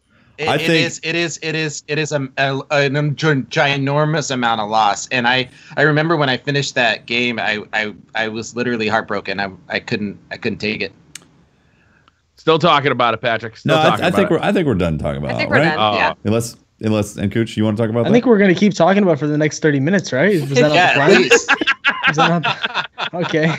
I think it would actually be good though if they kill off somebody important in Destiny 2 story. I do too. And whether it's at some point, whether it's Zavala or like, I don't know. I don't want to see Cade die because he's such a bro. But like, no, I don't want to see Ikora die either. No. I want to see more from her. Like her story seems so cool. I want to delve more into her. I want Eris to come back, like die, as some part of the thing, and we find out about this secret love like desire by Cade, and he just goes bananas, ape shit on the Cabal. He becomes depressed, starts drinking more in his He summons a golden cinematics. gun. He summons like a golden orbital ion cannon and just Maybe starts he nuking planets. Yeah, he makes like the new Hunter Super.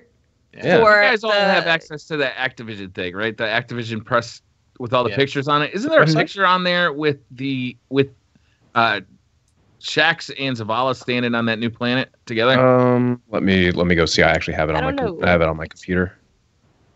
D2 stuff. All right. While you're looking that up, Dragon says, question to each DCB member. Is there anything not shown yet or that you guys want to see at some point in Destiny 2's life cycle? Events, modes, etc. Is there anything that you guys want to see before the game comes out? What is Before the game comes out? Yeah. Oh, no. Nothing at all. Don't show us anything. Just don't release show the me game. anything. Honestly, I'd like to see Titan America gameplay. Yeah. Because they already showed some cinematic of it. So I'd like to see every possible exotic on the Instagram. That'd be nice too. Yeah. Yes. And all their perks. And in the description, a detailed explanation of how to get it would be great. Yeah. Yes. All the perks as well. Yes. Yeah. Yep. Because I want some sort of crowdsourced like activity that will come to a code, and when you that the whole entire community will get, so that you get the last word on day one. Just it back in the game. Done. Year one last word in D2. I was really hoping for Zali's Bane, honestly. Best hand cannon ever. I was just kidding about that Instagram thing, just in case. Don't want to say that again. Briar's opinions do not represent the opinions of the whole podcast. Or Briar. Or Briar. Or Briar. Or for that matter, Briar. I just looked through all the images and didn't. Maybe I'm just making shit up. I'm dreaming. Probably. Dreaming, man. Dragon says, the chat brings up Sparrow Racing. Are we going to see that? I don't really care if we do. Was that a big hit? Yep. Do you guys think that was like a big hit in terms of player population? It was. Yeah. It was a big hit, but it was also because we were like, give us something. I think I just don't like fun. I don't know. That's what I'm learning. I just don't like fun things. Well, I love Sparrow Racing. I thought it was fun. I just wish that we had the ability to customize those maps. And I understand that that's just small things like ramps and things like that we could have done or introduced some customization to it. And I think that would have been great. Speaking of customization, I think just a random idea. It would be really cool if we actually had our own personalized Sparrow that we can kind of like build and evolve throughout maybe like the campaign or just as our Guardian progresses. I think that'd be pretty cool. Just having your own and customizing it anyway. 22-inch rims on a Sparrow, no matter how much customization too bad.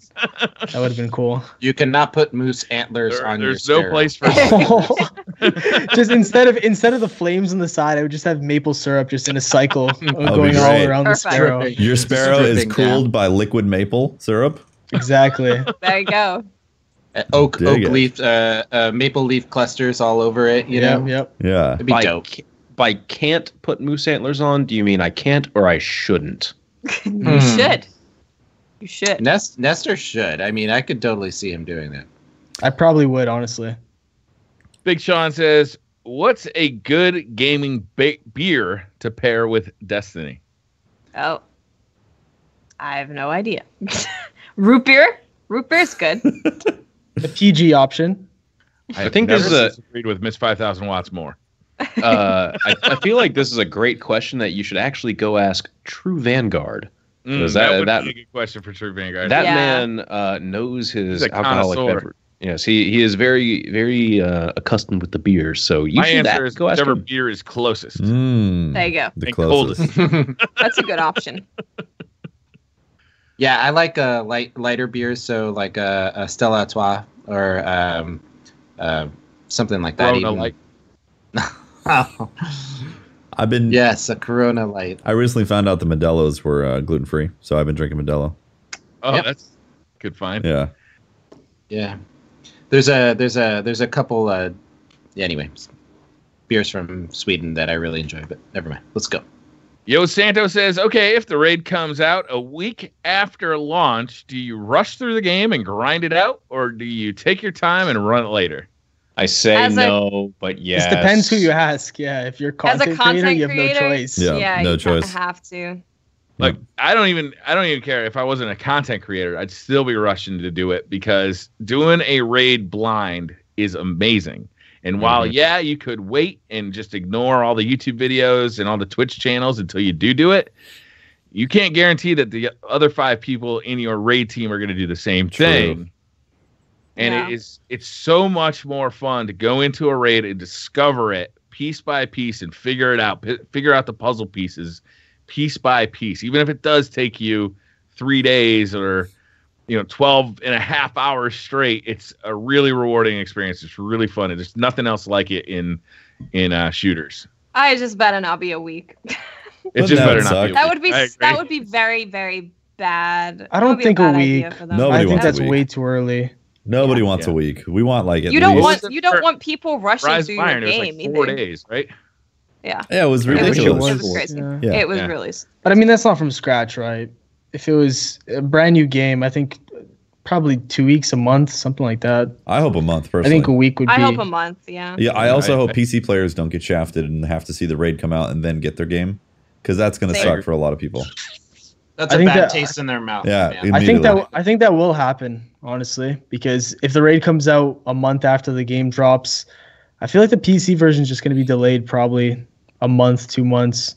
If they do that, man, I do not want to hear PC people coming into this community and that's the first introduction they get to this. Yeah, I mean, all of a sudden they start feel like, ask any Xbox player what it felt like in year 1 and 2. Like, I mean, what do you mean felt like past tense? Still feeling it. Yeah. Ask them how they like the Jade Rabbit. Yeah, 2 years without the Jade Rabbit. What is that nonsense? Ask them about the Jovian Guard for Titan armor. I mean, ask them about any number of PlayStation 4 exclusives. It sucks. I do not want the PC community feeling that way. Yeah, I'll still have people asking, what is that striker playing? Mm-hmm. Or like, what is that map? Mm-hmm. Yep. You know, they've never seen some of the maps. They can keep that map. They can keep Sector for sure. Yeah. Sector Icarus I like, though. Yeah, Icarus is a great map. And it's a good map. Nobody on Xbox gets to play that. Brian Bell says, Destiny 2 kinetic versus energy. Why would you use kinetic over energy? Because you don't want to run out of because you don't want to run out of ammo in your energy weapon, for one thing, and also the weapons aren't like perfectly designed to hit every single engagement point. Hand cannons, sure, you can hit something far away, but you're doing 10 damage, so you're gonna want to swap to your kinetic primary, maybe, or wherever else you happen to hit. You know, there's no one best weapon for every single situation, so you're going to have to switch. Just straight up. Yeah. It's a cool decision. You'll have to decide which one you want your energy weapon to be. Do you want to take energy weapon scout rifle to take care of the shields, and then when you get closer, you can finish the job with a submachine gun? I think they probably should have just named the kinetic secondary, because I mean, if you think about it, your go-to is going to be the ones with the elements, right? Like if you just hop into it, like let's say you just land in anywhere, are you going to have your primer with kinetic out, or are you going to have the elements out? Because I'm not even going to think about it. I'm going to switch to the elements right away, because that just does more. Well, it really depends on your engagement, because think about sometimes in raids, like for example, the Vault of Glass, there's certain characters in there that are the key elemental characters that have a shield, right? That you want to take care of, and you want to make sure you have that element. And so, and on some of them, they're knights and they're close quarters, or some of them they're, wizards and they're further away, right? So it's going to depend on what secondary elemental you want to have, a scout versus a submachine gun or something like that. Mm-hmm. And also PvP. Yeah. And the only thing an energy weapon is going to do for you is it will deal more damage to elemental shields and more damage to active supers.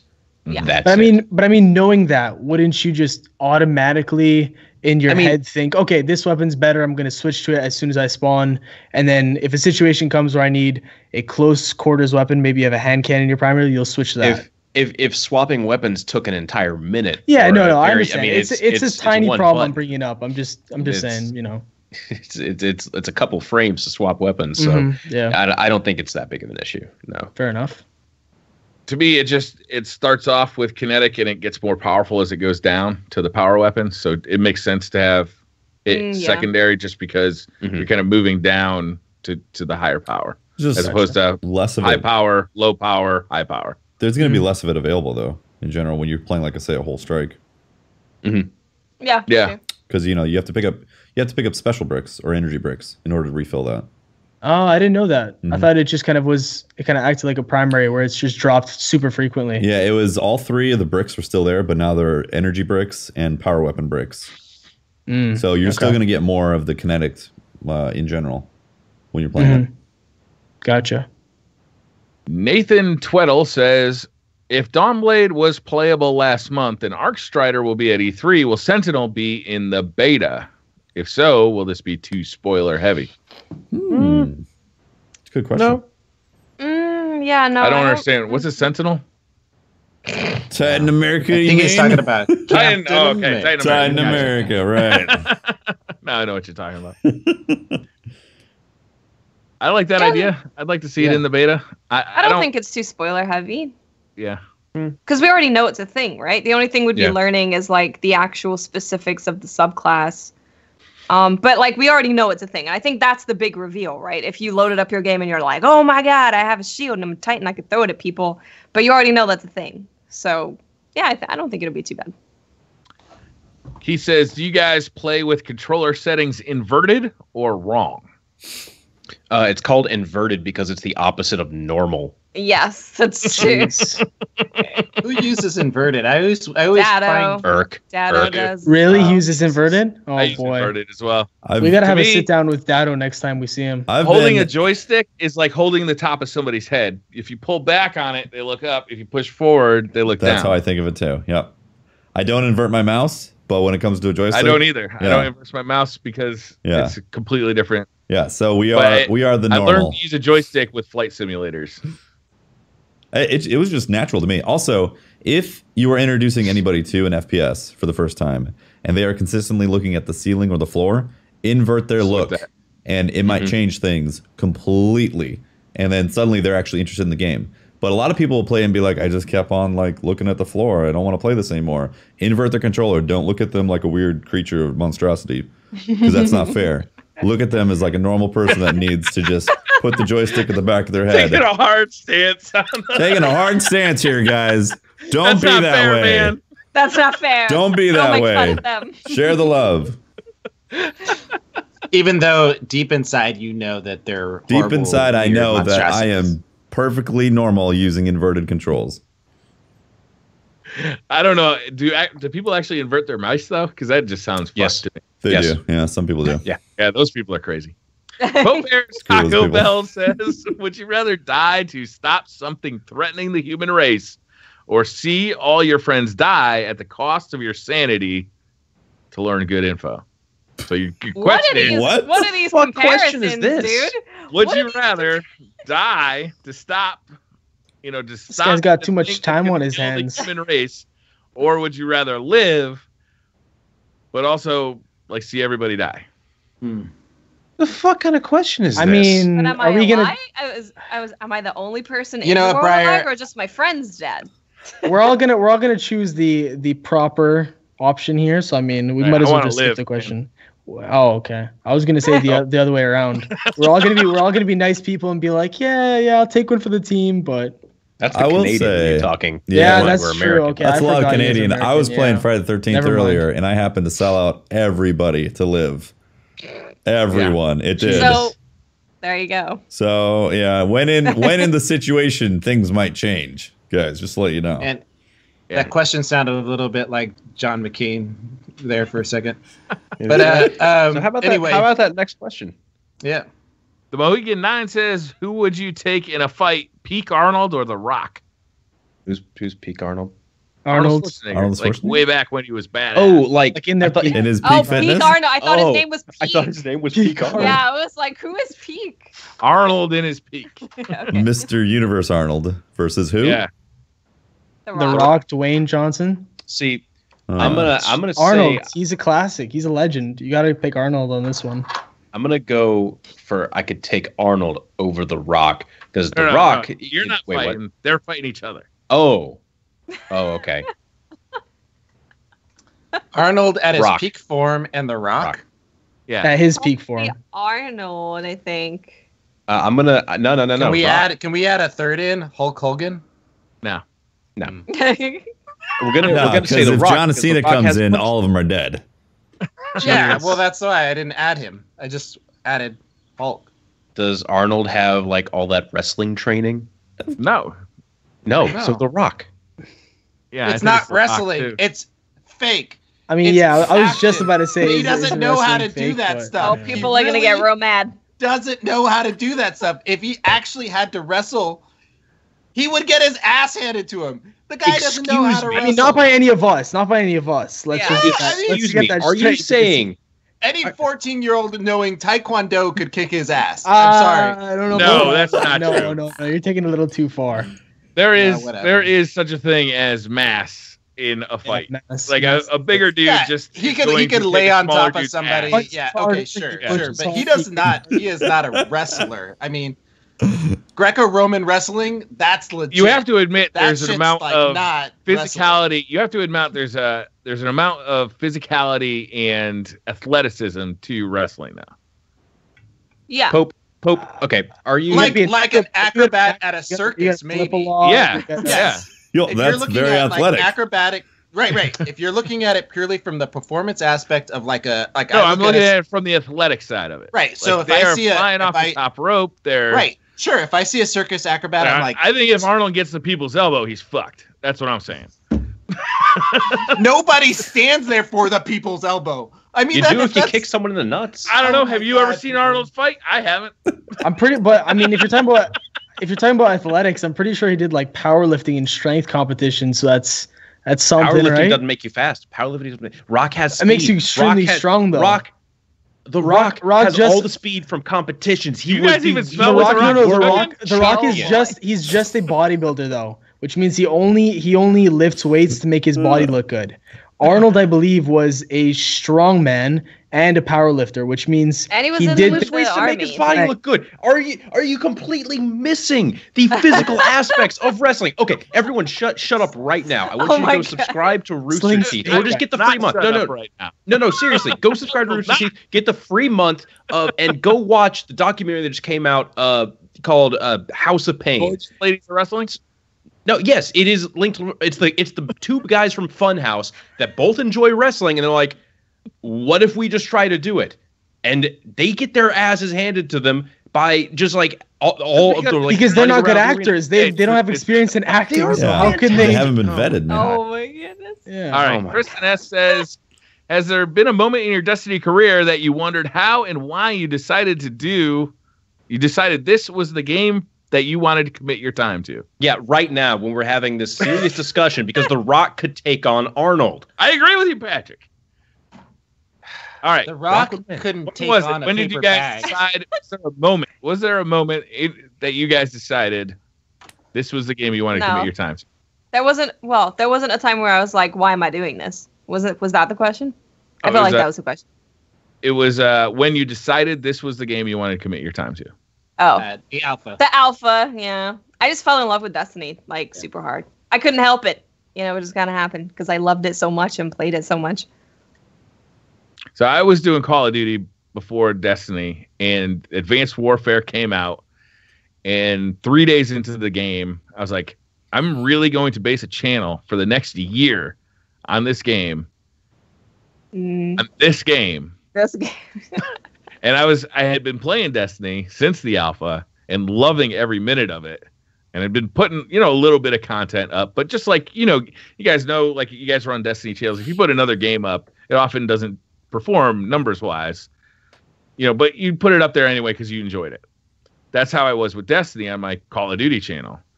And, but it just staring a year of Advanced Warfare in the face was too much. I was just like, nope. Oh yeah. That's not doing this. And all my time when I wanted to be playing a video game, I wanted to be playing Destiny. Mm-hmm. So I just decided to make the switch.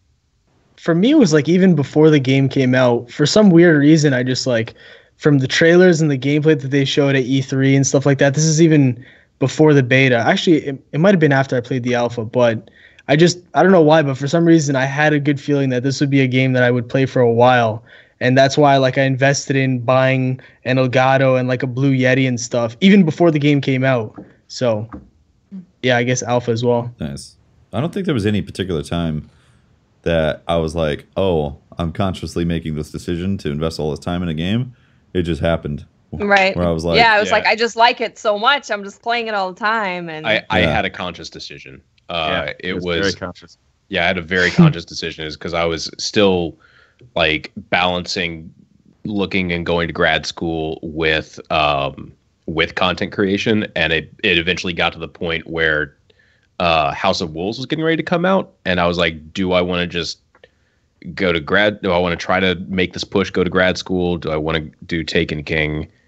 or House of Wolves stuff, and after going to a conference and basically all of the colleges saying, we don't want you to come here to learn how to teach. We want you to come here to get famous, to make our college more famous. And I just basically said, okay, that is not what I want from the art world and going into college. And I just decided to go do this, whatever the hell this is.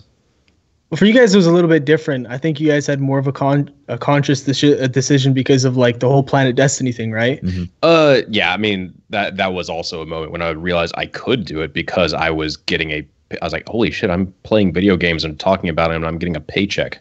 Yeah, because it was pretty much like a secure job, more or less. Yeah, I was getting paid, like here's how much you're getting per month. There you go. It's like, oh, this is a legitimate job. All right. Gotcha. Yeah. Most interesting Korean, who I think gets a question in every month or every week. I really do. Most interesting, man. And they're always fantastic. He doesn't ever disappoint. Yo, what wild animal would you want as a pet? Mm-hmm. Is it domesticated? Cool. Is it wild animal? Yeah. It's a wild animal, man. It says it's a wild animal, but your one is domesticated. Not a domesticated wild animal. It's a wild animal. Okay. I'm gonna say it's domesticated. No, wild animal. Yeah, but it's wild, but your one is domesticated. You might want to lock your door at night. Wild animal. Depends on the animal you choose, but yeah. Oh man, I would want a cheetah. A cheetah. Because I think you'd be like, that'd be great at parties. You could have like a slingshot with like until it eats somebody. Yeah. No, but you have the cage, in your backyard, and you have like that potato gun, and you're like shooting rabbits out of it, and you let it go. I want to hear more about this rabbit violence that you're committing over here. I was like, a potato gun that shoots rabbits? What in the hell?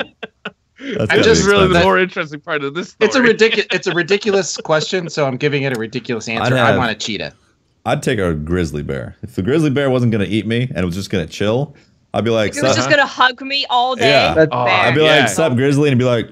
Best cuddler ever. I know. Can you imagine just going to sleep with the bear and you just like use it as a pillow? You don't need a pillow. You don't need blankets anymore. You got a bear. Yeah. Yeah, that's pretty dope. You'd probably have to hire professional cleaners to like wash it every week because it probably gets a little stinky. But, Yeah, that's so fitting because of your beard though. The bear. I love that answer. And it hibernates all winter, so really you only have to deal with this thing for like 6 to 8 months a year. Yeah. The rest of the time it's just lying in front of the fireplace, just chilling. You only gotta feed it in the winter. That's funny. Anybody else got a wild animal? Bear is good. Manatee. Penguin maybe? Manatee would be pretty sweet. Blue Whistle? Really cute.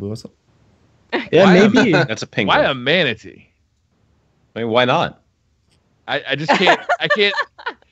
Literally, like the most useless animal I could think of might be a manatee. Yeah, no, like that's the thing is like I want to completely use it. It's like, yeah, man, here's my manatee, and then I can. Does it have laser beams on its forehead? No, it's just a fucking manatee. Do you have I don't know, maybe I was gonna say what kind of like habitat? Pool. You got like water everywhere? It's a real pain in the ass taking care of a pool. Never mind one with a manatee in it. Yeah. Look, I'm at the point where I can like legally get a manatee or illegally and then take care of it. I'm pretty sure I have fuck you money at this point. So I'm not looking about the I don't know. cost If you got of a manatee, you probably got half of that money now. Yeah. Yeah, but the point is like, oh, you you just just be like, spent hey, half of your fuck you money on a fucking manatee. still got half of the fuck you money. I mean, half of fuck you money is still at least fuck. That's at least like piss off money. Yeah, There you go. No? There you go. Your So hose or a money. I don't know, like it'd be sweet. Go swimming, manatee's chilling there. Maybe you go like lounge on the back of the manatee, like you just sunbathe on the back of the manatee, and it just chills you're around starting your to pool. sell it. You're starting to sell it. It's basically I'm a thinking big about it. cuddly. It's a big. Suddenly, I'm thinking like pool floaty, and I'm in. Yeah. Yep. I can get behind that. I like it. Yeah. Or maybe swimming, and it can like sit there and hold your drinks in the pool. Like you can just chill there. It's like Can you milk it, Patrick? I wouldn't try. Milk your manatee? Yeah, like is it a source of maybe some dairy if you're running out of milk in the house? They're known as sea cows, but I'm not gonna take it up on that part of the engagement. I don't think any of these animals have a utility beyond like cuddling. Yeah. Yeah, I mean, if I'm super hungry and I don't want to go out grocery shopping, I let my cheetah out. It goes catch me dinner. I bring it back. That's actually why I would want an eagle. Because they could even just go to the grocery store and go get my groceries for me. I could train them to do that. Like Amazon delivery. They just turn up, knock on the door. Head over to 7-Eleven. There you go. Excellent. They'll come back. Yeah. Go, Timmy. Talk to me about that penguin idea, though. Like, I'm listening to all these ideas, and I think I changed it. I think a sloth would be more cool. Sloth would be very cool. All right. Yeah. It just chills there. You don't have to deal with it too much, and then someone comes over, it's like, hey, I got a sloth. Look at this. It only poops once every 2 weeks. Look on his face, just hanging on the furniture. Yeah, that'd be great because you walk in, you're stressed out. You're like, I gotta take all this stuff. You look at your sloth, you're like, that's right. He's just chilling here to chill. Exactly. You know what never runs away? Your pet sloth. I've heard they can get fast though. I heard at times they're pretty quick. What is fast? Fast relative to a sloth or fast relative to a cheetah? Fast relative to a sloth, right? So it's probably still very, very slow. So I've got 2 teenagers living in the house, so I already live with 2 wild animals. So wow. Probably sloths too. So yeah, also sloths. Pasta Power says, how many hours of story playtime from Destiny 2 launch would you consider a success? So how many hours of story would you consider a success? And this does not include the raid. I don't even think I can look at it in hours. It's more of like the experience. To me, hours doesn't matter up until like a certain point. Like once it's past that like certain sweet spot, anything after that is just based on the experience, right? Mm-hmm. Yeah. Also, it's hard with Destiny because I feel like the adventures are going to have story in it and the strikes will have story, and like there's going to be lots of story kind of scattered around. So if we're just talking campaign, I don't think that's where the story ends. Yeah, they've already said they want the story to. I mean, basically, they said they want it to be similar to like what they did with Taken King, where this thing will end and then a bigger thing will probably open up. So we had like the Taken War quest line where we got to get even more in depth into the Taken itself and what they're doing to Earth. If we're looking for like Witcher 3 levels of story where it's like you got to spend 70 plus hours to get the full story, and that's just all story the entire time. That was a lot of side quests though. That's a lot of side quests too, but like I don't see anything like that. I'm gonna say about 20-ish hours feels safe.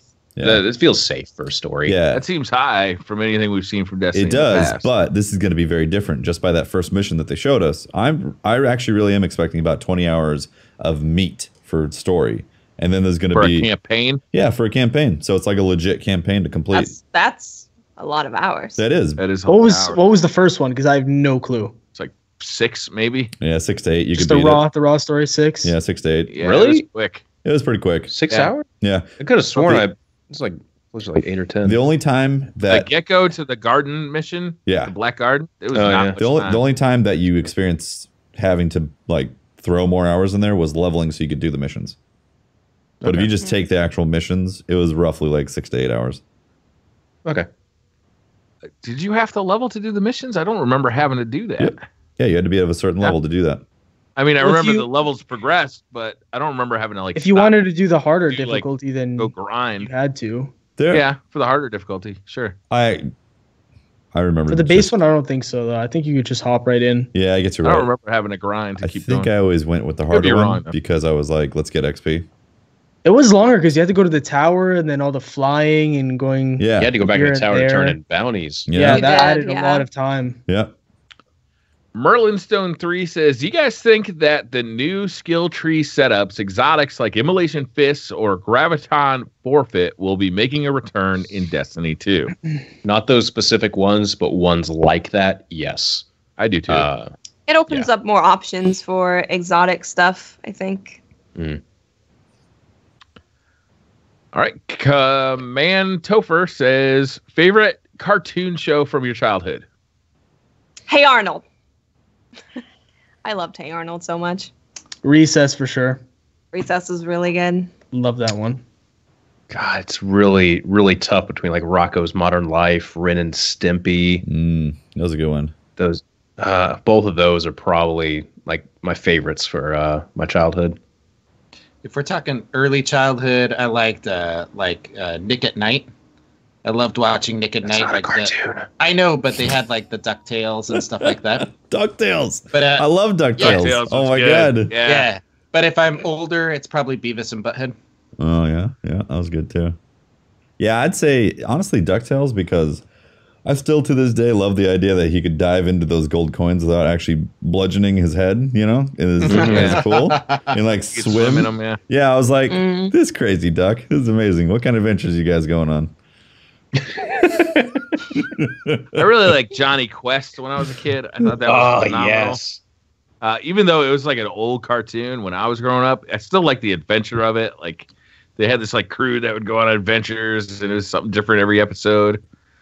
That was cool. Have you seen the documentary on the creation of Johnny Quest? No.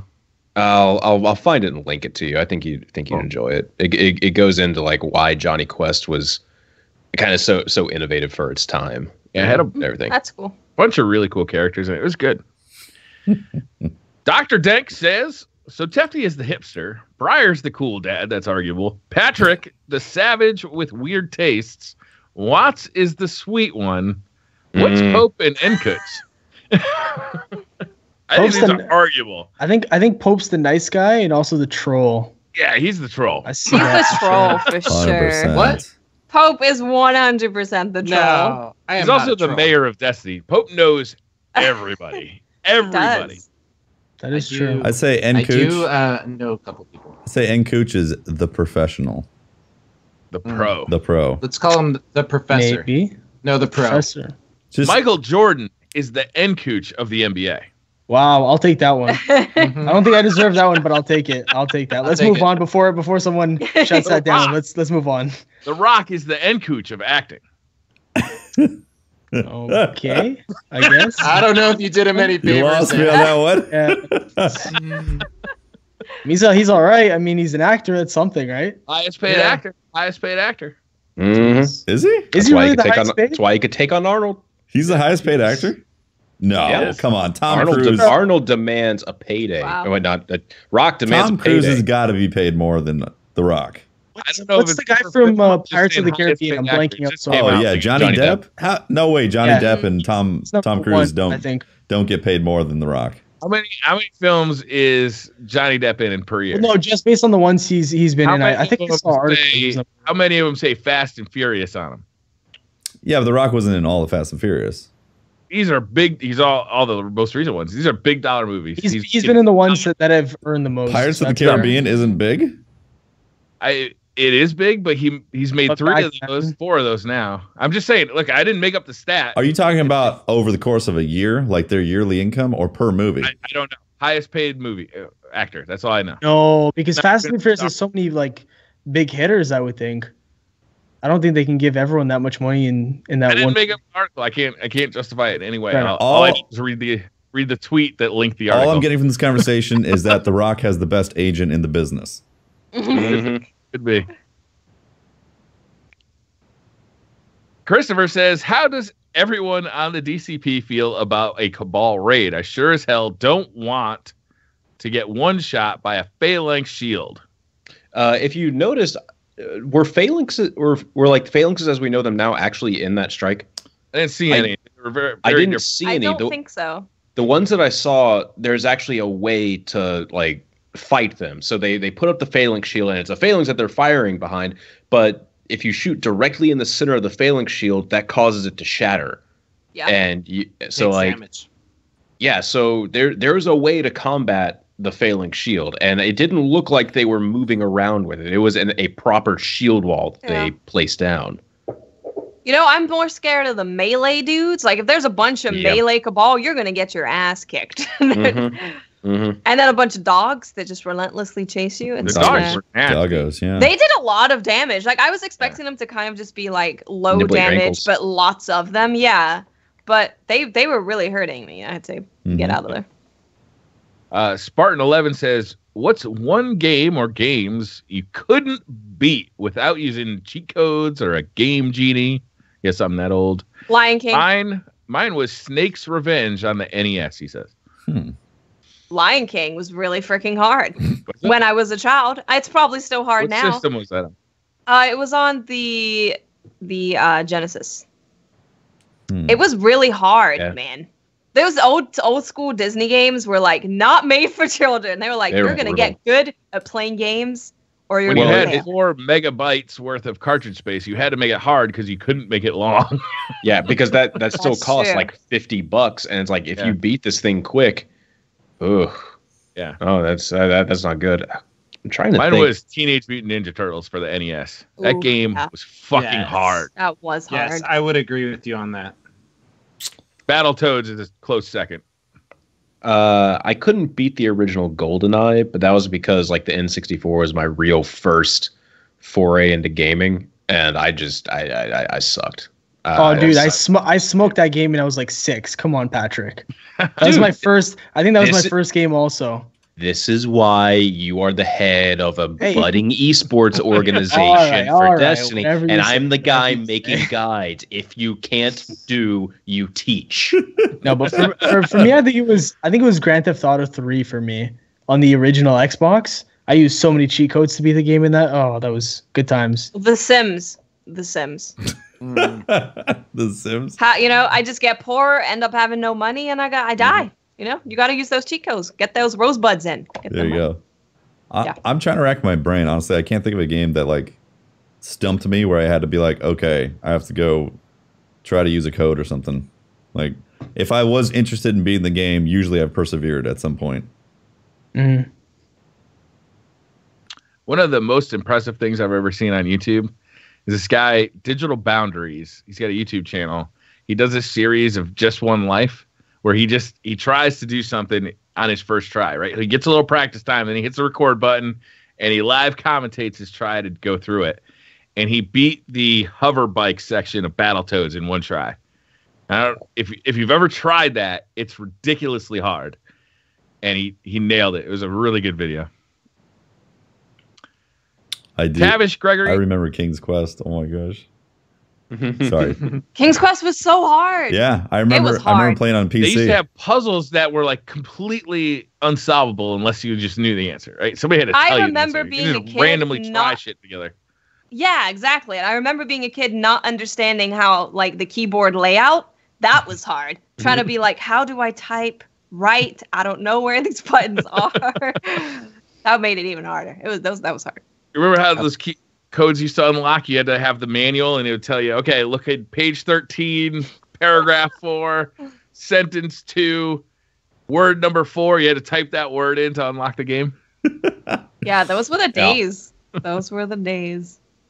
Tavish Gregory says, if you could have any one item from Taco Bell right now, what would it be? I would take that gold PlayStation 4 that they were giving away. Good pick. I would, even though I've never had it before, I'd suckle from the sweet fountain of the Baja Blast. I was saying Baja Blast. Yeah, I've never had it, but I'm going to have to go Baja Blast. A little thirsty right now, actually. Yeah, I'm a little thirsty. I go with something refreshing. So maybe this is an appropriate time to talk about the challenge that Cosmo threw out at me. Oh, okay. Yeah. Guardian Con. Cosmo, threw out at Watts. Doesn't it seem appropriate that there should be some sort of challenge involving Taco Bell for Guardian Con? And I accepted his challenge. Yes, I did. Wednesday, when we do our live stream for Guardian Con, if we raise, I think I said 10,000, but I think we should up it. I don't think so. 10,000 sounds good. That's good. No, yeah, that's good. Listen to the results. I already know what it is, and I'm saying because you're like that. So if $10,000, if we raise it during that 4-hour stream, 4 hours, mind you, I would have to eat Taco Bell for the entire 2 days that I'm at Guardian Con. Yep. I thought you were about to say a year, dude, and I was just gonna say, oh my god. You actually had me worried for a second. Someplace with food where there's no Taco Bell. We have to get catered by Taco Bell? Yeah. No, so what I did is I threw this back. True. What I did is I threw this back at Cosmo. I said, if we raise $25,000, all 5 of us plus Cosmo and Deej will have to do a meetup at Taco Bell. I actually can't eat Taco Bell because of the gluten and all that. So, well, you could bring a snack. Oh yeah, that's fine. You just have to go a little lunchbox. Yeah, but I'm fine with that. But I actually can't eat it because I actually value my insides. I don't think I've ever had Taco Bell either. I do too. And I can tell you that night after eating the Taco Bell Big Box, I was sick for almost a day and a half. Pope, just bring an extra suitcase full of toilet paper, like the really fluffy stuff. So that's a challenge that's going to go out. We're going to talk about that. Hopefully, we can raise $25,000 for the little lights at the Wednesday before Guardian Con. We're going to do a 4-hour live stream. And that's going to be our challenge. So, yeah, Taco Bell it is. There you go. Yeah. I'm not looking fighting. Reverend Jimmy Love says propane or charcoal. What? So, depends. Look, it really does depend. It really, this is one of the few things Pope and I agree on. Wishy-washy on the propane and propane accessories. It's appropriate. It's appropriate at certain times. Flip-floppers. No. Unwilling to commit. Most of the time it's charcoal. Most of the time it's going to be charcoal. What's your reasoning here, Patrick? Just flavor. Meat in general. Meat in general has the smoky flavor. Just seems it works better with the meats, man. Propane is more of a thing that I'll be like, I can accept that. I can cook on it. But charcoal, I think, is my kind of preferred overall. But it's not the end of the world. Does it actually change like the taste a little bit of the meat? I think it does. I think it does change the flavor. Yeah, I agree with you, Patrick. Charcoal is the preferred method, but if I had to choose between, I'm only going to have a charcoal grill and a gas grill, I'm going gas because it is so much more convenient and you use it so much more often when you don't have to sit there and prep a fire for 10 to 30 minutes, depending on the method of choice. We're having 15 people over for a baby shower this weekend, and I'm grilling short ribs for them, right? I wouldn't want to do that over a charcoal grill. That would, the propane I can set it down the temperatures, the right temperature. And you can walk away. You don't have to constantly be tending the fire. If I got a Sunday afternoon to spend and I can charcoal grill it, I will charcoal grill it. But if I want to reheat a slice of pizza, I'll throw it on that gas grill and it is delish. It is. That's a great idea. Damn it. You're a brilliant man. Dude, reheating pizza on a gas grill is the way to go. I don't think I've ever tried that, but it sounds amazing. Oh, it is. It crisps that bottom right up. Oh, I'm getting hungry now. Yeah, this is time. That's a pro tip. It is. That's pro level. Only a fat guy can tell you. I'll write that one down. All right, that's it for Twitter questions. Wow. All right. Nice. Made it through this week. All right, this is episode 36 or 86, whichever one you want to really call it. When we actually get to episode 86, it's going to be very confusing.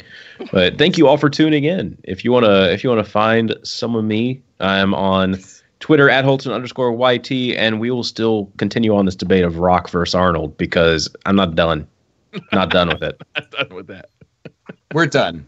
No, I'm not done. You guys can be done. I'm not done. I'm so angry. Yeah. We're just going to get a group DM on Twitter after this. Like, hey, guys, can we continue this conversation? Oh, no.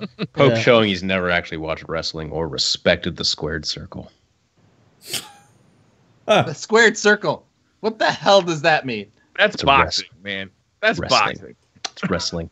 I have respect for boxing, yes, and I have respect for the real wrestling that's in the Olympics. Yes. There you go. Retweet. I only have respect for boxers when they're within reach. Otherwise, not so much. Yeah. You do what for a living? Doesn't that hurt? Yeah. So who's next? Oh, it's Briar. I'm Briar Rabbit. You can find me at on YouTube at just look for Briar Rabbit. Yeah. Briar Rabbit. Briar Rabbit. You find my Twitch. You find my YouTube. At the Briar Rabbit on Twitter, all those things. I'm Tefty Teft. You can talk to me at Teft on Twitter and catch my streams, twitch.tv/Tefty Teft, 6 p.m. Pacific start times, and all that action, YouTube, yada, yada, yada. Yep. And I'm Ms5000 Watts. You can find me on Twitter, Twitch, and YouTube at Ms5000 Watts. nKuch. Sure. I was waiting for Pope. I want to be the last one, but Pope, you deserve that honor. You guys can find me on YouTube, Twitch, and Instagram at nKuch, and then on Twitter, nKuch Gaming. And this has been Pope Bear. You can find me on Twitter at Pope Bear or lurking in these guys' streams throughout the week. I just want to point out that next week we have our friend of the podcast, Luminosity, on, and so we're excited to have him on. And we have a couple other events that are happening that you guys should all be aware of. We have so next week's Luminosity. The week after that, we have Gathalion on. So we're going to be talking all about the details of Guardian Con, what's going on there, all the prep work that King Gathalion and Broman and Cage. What is it? Magic. What is he? K-Magic 101. K-Magic. Sorry, Kevin. I know Kevin, but what all the work they've been doing, and we're gonna find a lot about Guardian Con then. And then the week after that, the rest of this month is packed. We've got a charity live stream on the 28th.